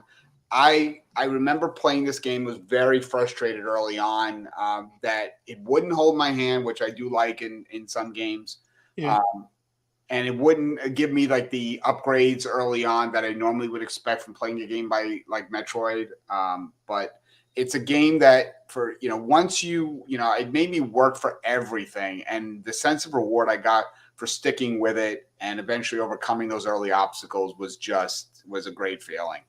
Samus controls like a dream. The combat's lightning fast and fun. Boom, I know you didn't like the whole, the robot chasing stuff, but I thought it was, it gave it moments of intensity, but also frustration. But once you figured it out, it was really satisfying. I'm wasn't a huge fan of the overall map design, which can be very confusing. That's the other. I'm glad you mentioned that because that's one of the things that I did not like about it was the map. And nothing in that game was everything in that game was purposeful in terms of its design. So, they wanted to make you think more, but was a negative on my part. But what really sealed the deal, put it at number 2, was the boss battles in this game were just incredible. And the final battle in that game against this character Ravenbeak, who it took me hours of just trial and error to beat it. But once I did, I put the controller down and I went, that had to be one of the single best boss fights I have ever had in a game. And that's saying something. We've been gaming for a played long a lot time. of games, but it was just epic. I've never played a game more where I wanted to find a developer and have a serious talk with him, because games are supposed to be enjoyable, and I was more. This game frustrated me to the point where I literally stopped playing it, because I was like, why am I playing this? Why am I playing this? Because there was too many points where it was, and the way the level was designed was, it was like, okay, here's this door that you're not going to be able to open until you get this mechanic, which is going to be like 9 hours away. So it's like, all right, now I have to remember where this door, like when I finally get the mechanic, it's like, oh, I have to remember where that one door was. Yeah. Right, 3 hours ago. The good ones design the map in a way that you can kind of see, where you haven't gone and where you need to go. Yes. Yeah. Yeah. And then the quick time events, they kept telling, especially with the one-shot kill guys. It's like, if you weren't 1 of 100 at the moment it was, like out of like 1,000 times, I think I might have got that quick time event like 10 times. And I was with the robot. Yeah. Yeah. But again, that's intentional. It intentionally made me stop playing that game, because where's the enjoyment? I totally understand the sentiment, but there is, and believe me, I almost stopped playing it a number of times early on, but once I finally started grinding a little bit to get enough, and I was able to get over that initial hump, it was just a blast. It was just a blast to play after that. And I don't advocate for, a game should be, fun from the get-go, but this one, I'm glad I stuck with it. So I want the game to be good. I was happy that we were getting a new Metroid. I want to see more Metroids. I just absolutely, I don't know. Absolutely. I mean, it's a strong pick, and one I'm glad that you enjoyed enough to make it your number 2 pick. Jay the Destroyer, what is your number 2 pick of the year? With a bullet, Guardians of the Galaxy. Strong freaking pick, dude. Honestly, at its best, which was 99% of the time, it felt like you were playing a movie that you just weren't in a movie theater for. I loved every second of it. Fun from the start to the end. And the great thing about it is that game, in its previews and its whatever, people were dogging it. This is going to be crap. This is going to suck. Honestly, It didn't preview well. I'm gonna be honest with you. You're onto something with that. And then it came out and completely slayed it. Yeah. So that was awesome. So that's my number 2, Guardians of the Galaxy. And I'm gonna follow your lead here. Guardians of the Galaxy, number 2 pick for me personally. I absolutely loved everything about that game. There was nothing I didn't. I am telling you right now, I've been advocating for this game for anyone that has a spare $30 I think it's coming to Game Pass like Avengers, to be honest with you. I don't know if that's a February release. I think it is coming soon. I don't have that on good authority. What I can say is that the writing in the game is so magnificent that you will, if you're a fan of James Gunn's Guardians of the Galaxy for the MCU, and we know that there are a lot of people that didn't like 2 as much as 1. I'm one of those people. 3 is going to be a masterpiece. The writing in this game was James Gunn level good. Like, you took the time to stop and listen to the conversations that the characters were having, especially if you're an old school comic fan, because they bring back some OG references. Specifically one, and I won't give it away of what you can see, but once you get to a specific level in the game, and you can check out the Collector's Museum. If you are an MCU fan, you are going to literally be giddy with the name drops and situational discussions that happen with characters that have nothing to do with the actual game. It is a love letter in every sense of the word to anyone that is a Marvel fan, not so specifically an MCU fan, a Marvel fan. Yeah, strong pick at number 2 for both of us. It missed my game of the year by a hair, but we'll get to that momentarily. Here we go, folks. Neo Mental, game of the year 2021 for you personally. What is at your number 1 pick? Death Stranding director's cut. Holy matrimony! What? I love this pick. Does that count? It came out. In our world, it does. In our world, yeah, it does. They're regurgitating them, and I hate these regurgitations, but I you know, because I was gonna pick up Ghosts, but I mean, you know, the 2 of these games, I'm like, they just came out. Why are we getting director's cuts of them? But So wait a second. Are you saying we could have put Ghost of Tsushima on our lists? The director. Oh, there is new content. I know there's new content in the director. Yeah. There was a director's cut of that. It came out this year. Yeah, I mean, it could be in the top 10. I just don't think it would be in 2021. It came out in 2021. That was really a 2020 game. Our criteria has always been the game that came out in 2021, and this I mean, technically there was new content. They had a whole DLC within that. They reworked stuff. Now if we were counting down like the top albums of the year, would we put a live album on this list or greatest hits? A greatest hits, no. A live album, yes, because a live album. Come on. Wait, listen. Time out. A greatest hits would just be a collection of songs that have already come out. A live and what would a live album be? Would be those greatest hits played live. Listen, all right. First of all, I am a huge John Mayer fan. I know that does not sound like something that will come out of my mouth, but that's what it is. His live albums are better than his actual studio albums because he actually changes stuff up. So when you listen to he has like this whole as is stuff that he's done in different states.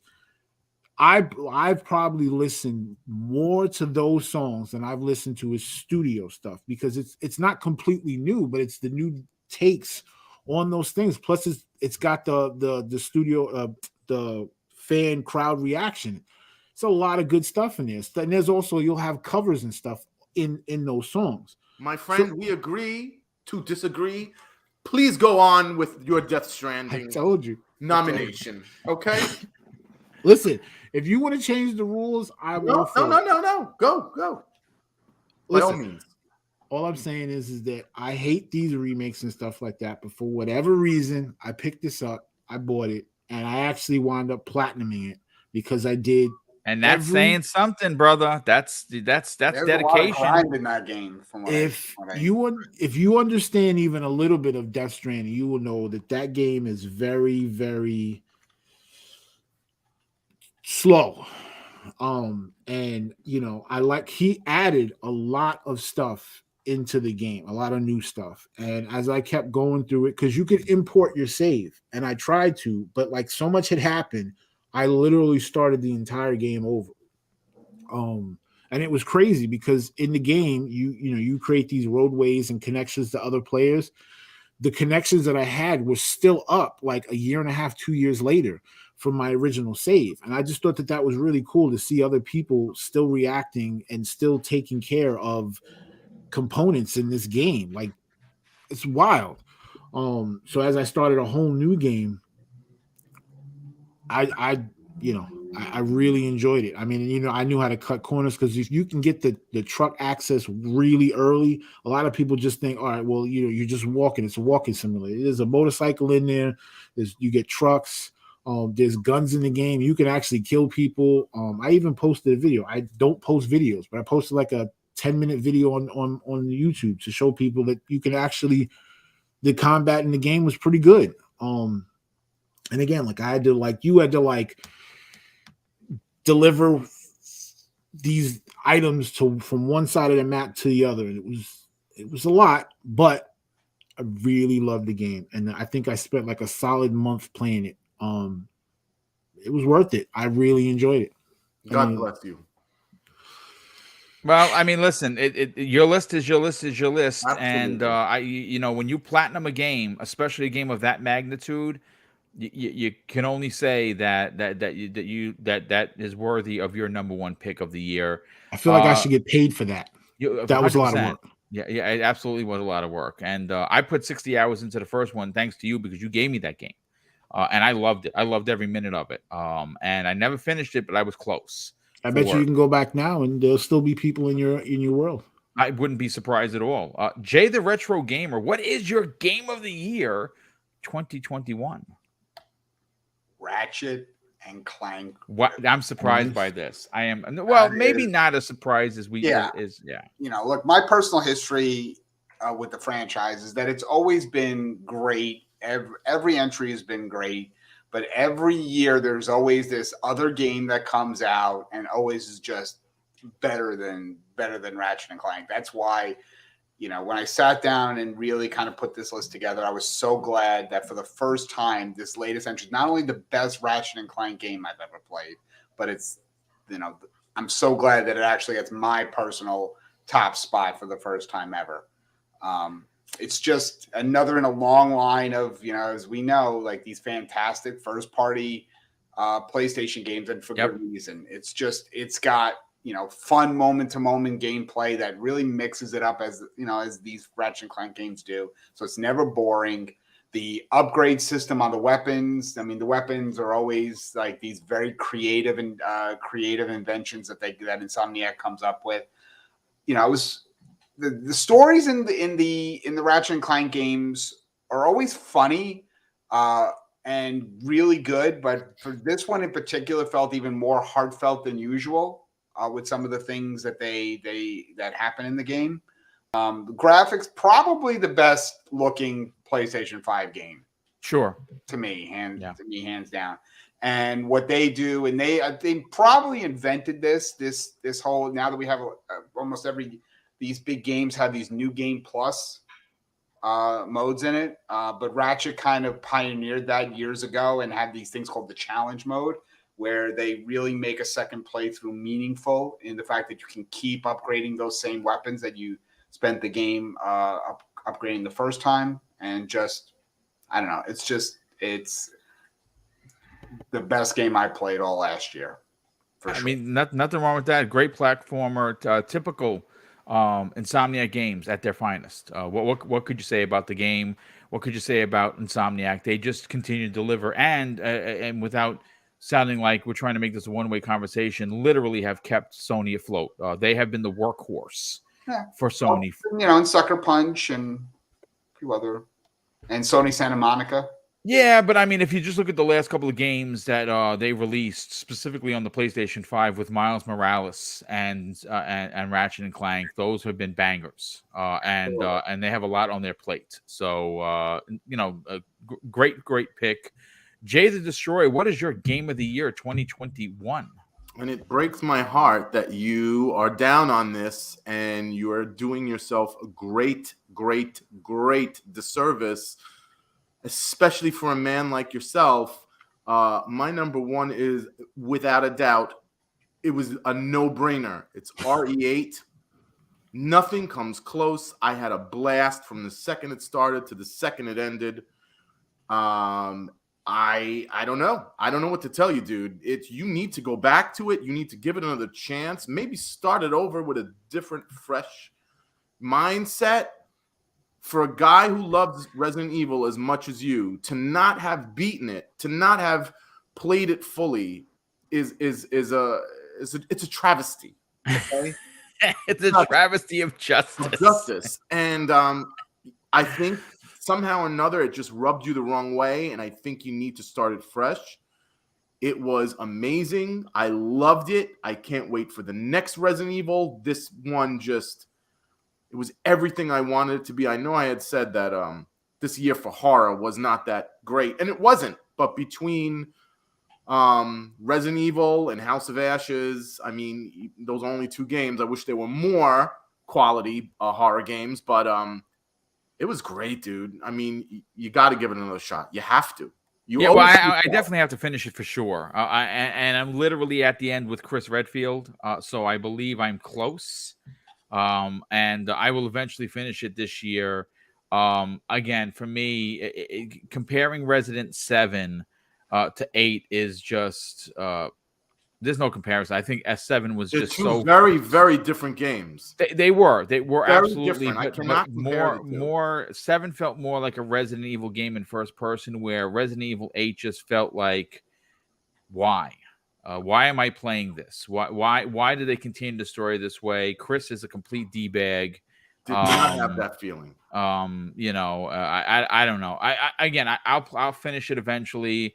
It falls into the conversation for me of Halo 5. I finished Halo 5 just to say I finished it. I didn't care that I did. And I believe Resident Evil 8 is going to fall right along with it. But I don't even know who you are.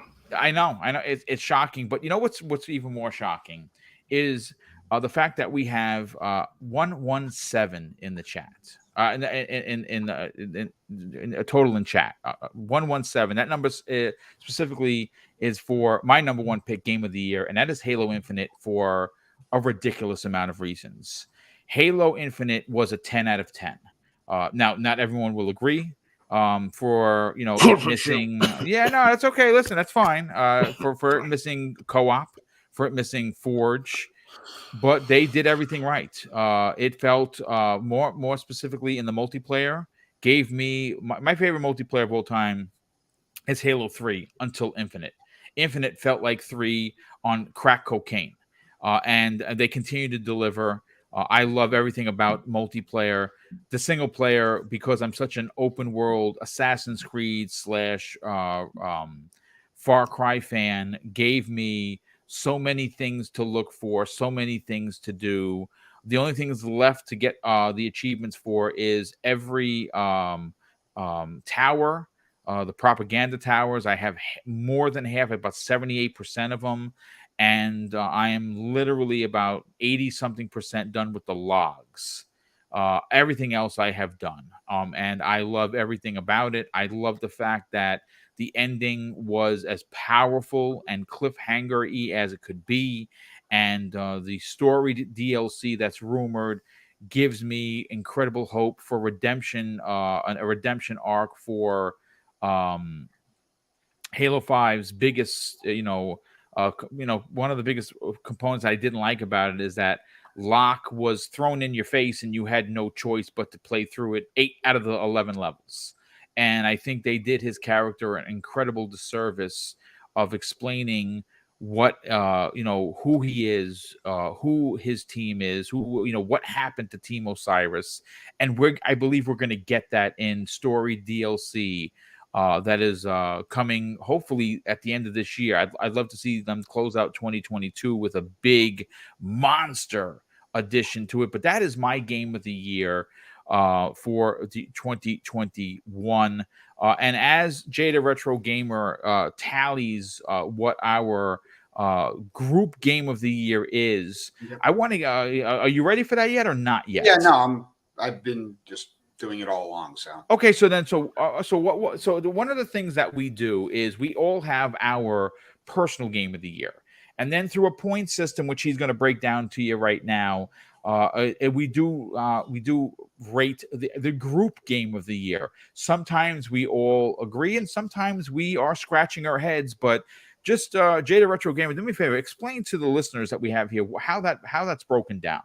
It basically works in that everyone's number 10 game of the year gets 1 point, and everyone's number 1 game gets 10 points, and you can kind of do the math there. Do the math from there. And so whatever game has the most points is the group game of the year. Sometimes it's an easy decision, easy calculation. Sometimes we run into an issue where more than one game gets the same amount of points, and then it's an open for debate. And we've had at least a couple of them in the 10 years we've been doing this. Titanfall 2, baby.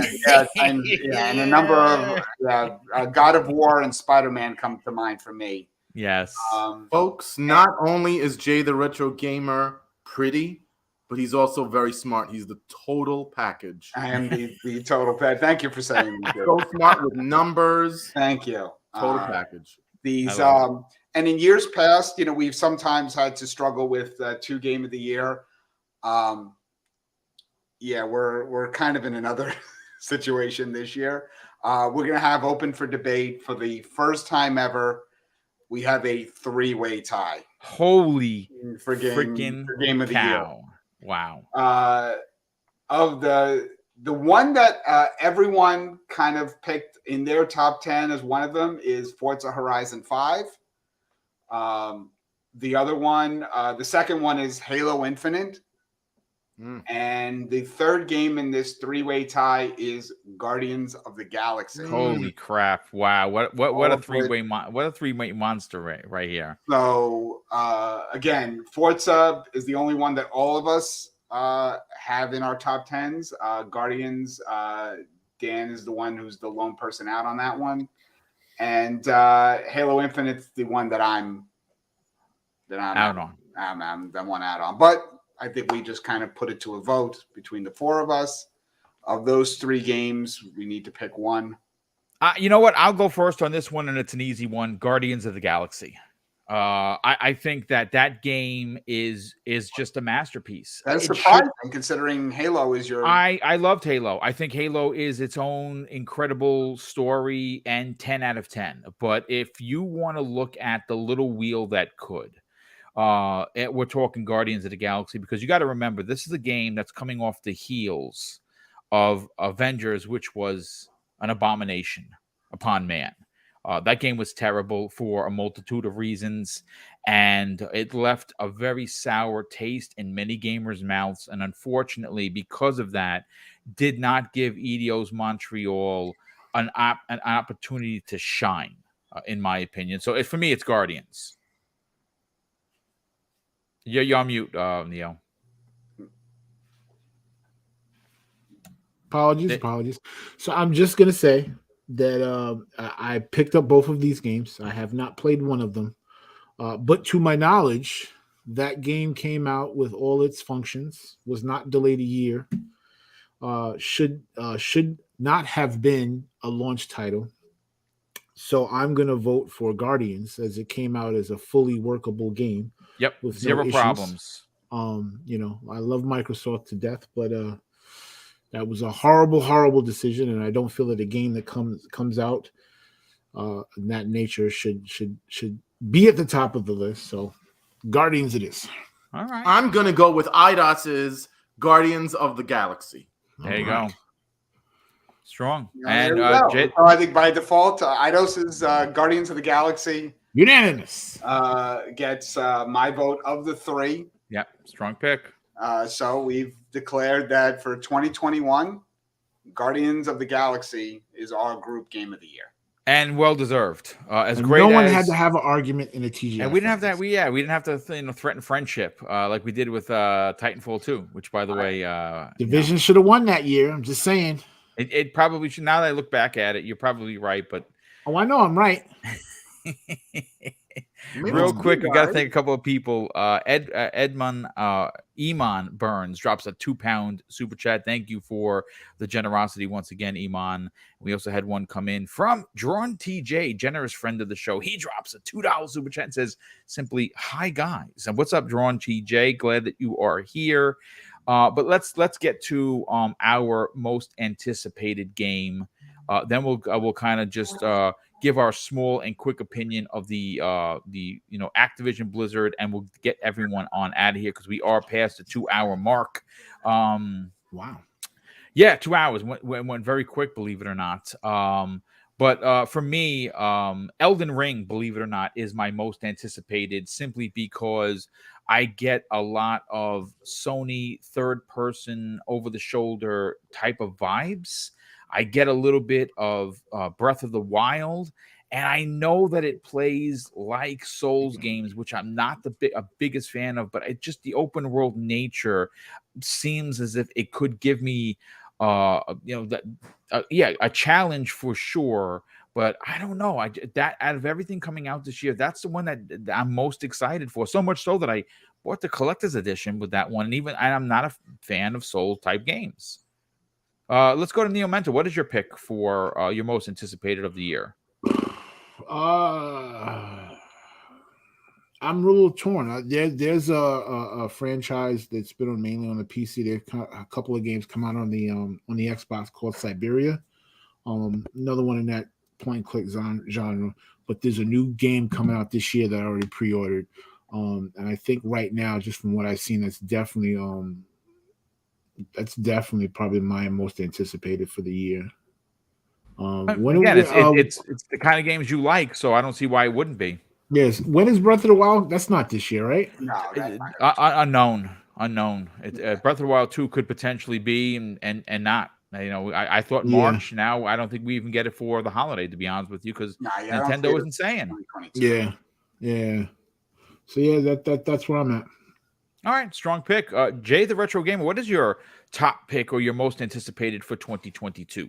Thank God this game is coming out, very soon. So I'm just happy about that. I don't have to wait too long. And that is Horizon Forbidden West. Strong pick. I adored the first game and one of the few games that I actually platinumed at the time. So, and it's one of the things I know that I really hype about a game when I actively try not to look, on coverage about it. I just want to go into it fresh and just enjoy it.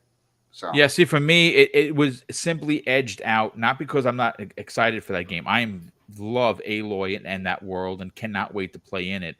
But for me, because Elden Ring is new and it could potentially get me into Souls games, is why it simply just edged it out. But that's a fantastic and strong pick. I retract my statement and I'll go with Horizon Forbidden West. Dude, it's going to be a banger. It's going to be what we love Sony a couple weeks away.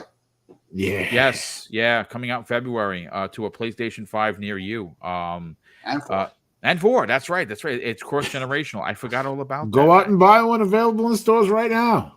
Yeah. That's right. They're, if you don't have a PlayStation 5, don't worry. We got a console for you, says Sony. It's called the PlayStation 4. Because we believe in generations. Jay the Destroyer, what is your most anticipated of the year? This is just a personal one. When I have a bad day and I can't stand the world and I just want to put on something that feels like a warm blanket, put on like a movie, something that makes me feel good, it's usually Evil Dead 2. Evil Dead, is the game I want. I don't care if it sucks. No, I don't care. I just want I want that Evil Dead game. And I believe it's coming into Xbox Game Pass. I don't have that on official documentation, but I've been hearing that is coming. Scoops. I'm giving them my money. Yeah, they just celebrated the 40th anniversary of that franchise, which is just amazing. Wow. I mean, wow. But listen, folks, before we get on out of here, I just want to grab, you've already heard my opinion. I'm not going to regurgitate it. Neo, if you don't want to, partake, because you had an opportunity to hang out with us the day that this news dropped, which was pretty awesome. Jay the Destroyer, what for you personally, what does Activision Blizzard mean coming to Xbox? What is your raw reaction to it? Were you shocked as much as the world was? I mean, it's the biggest acquisition probably in God knows how long, if ever. I mean, we're guys who we own every system. So really, honestly, in the real big picture of stuff, it's just going to be something different on us, which we have to get this on this system. But it's not like we ever missed out on any kind of games or anything because of exclusivity. Like that's never happened. But to the mass gamers, I mean, that's, not the case, unfortunately. And it's huge. What can I tell you? I mean, it's a huge linchpin. It's a huge get. I mean, it's going to change the narrative. I don't know. What do you think, Jay, the Retro Gamer?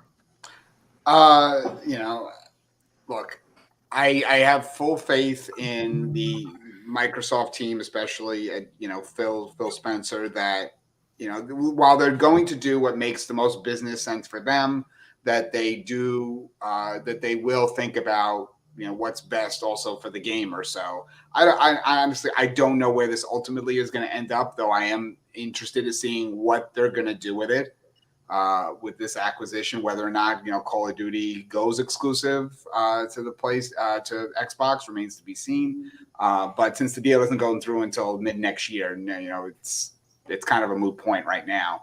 I mean, one of the things that struck me was I had seen a tweet from, if you guys remember, the old school journalist podcaster, John Davidson. Yes.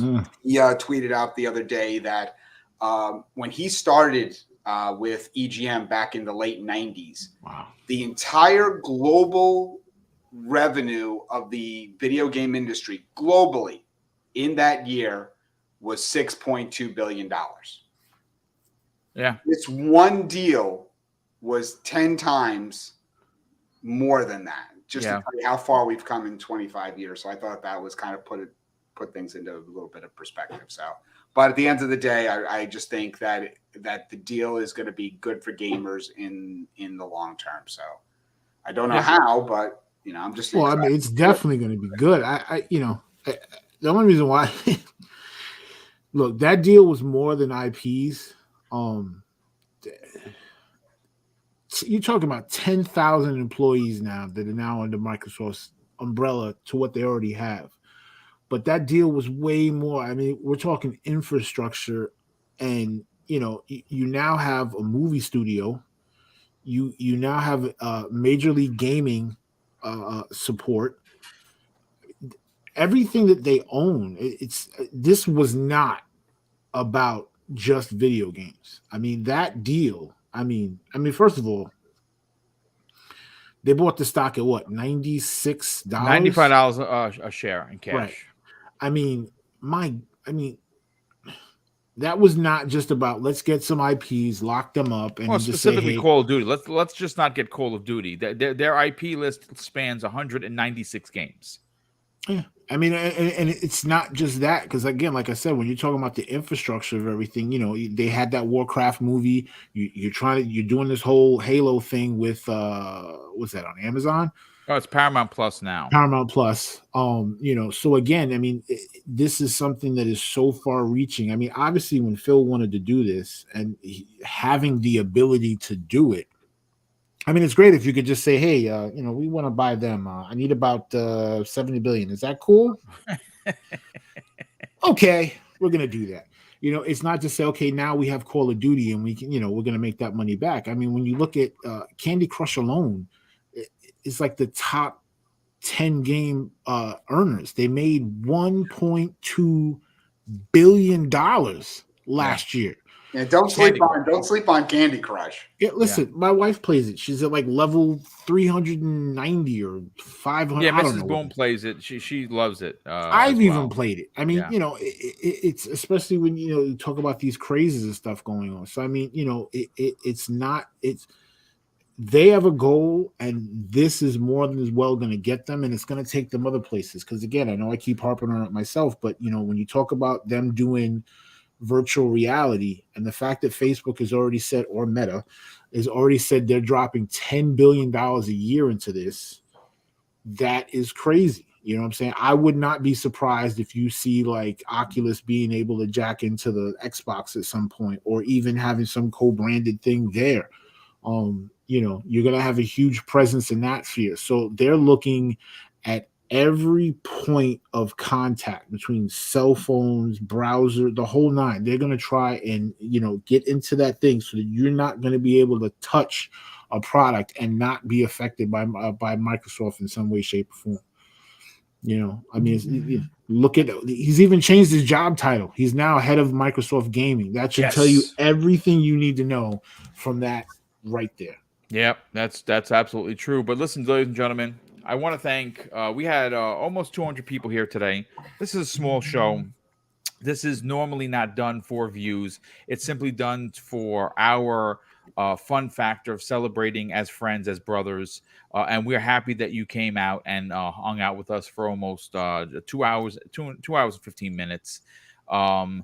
And listen, again, this is Double Barrel Gaming. I am Mr. Boomstick XL. If you are new to the channel and you enjoyed the conversation, we do this, and I say we. I have a multitude of people that are part of my live streams that I do Monday evenings, Tuesday afternoons, and Friday mornings.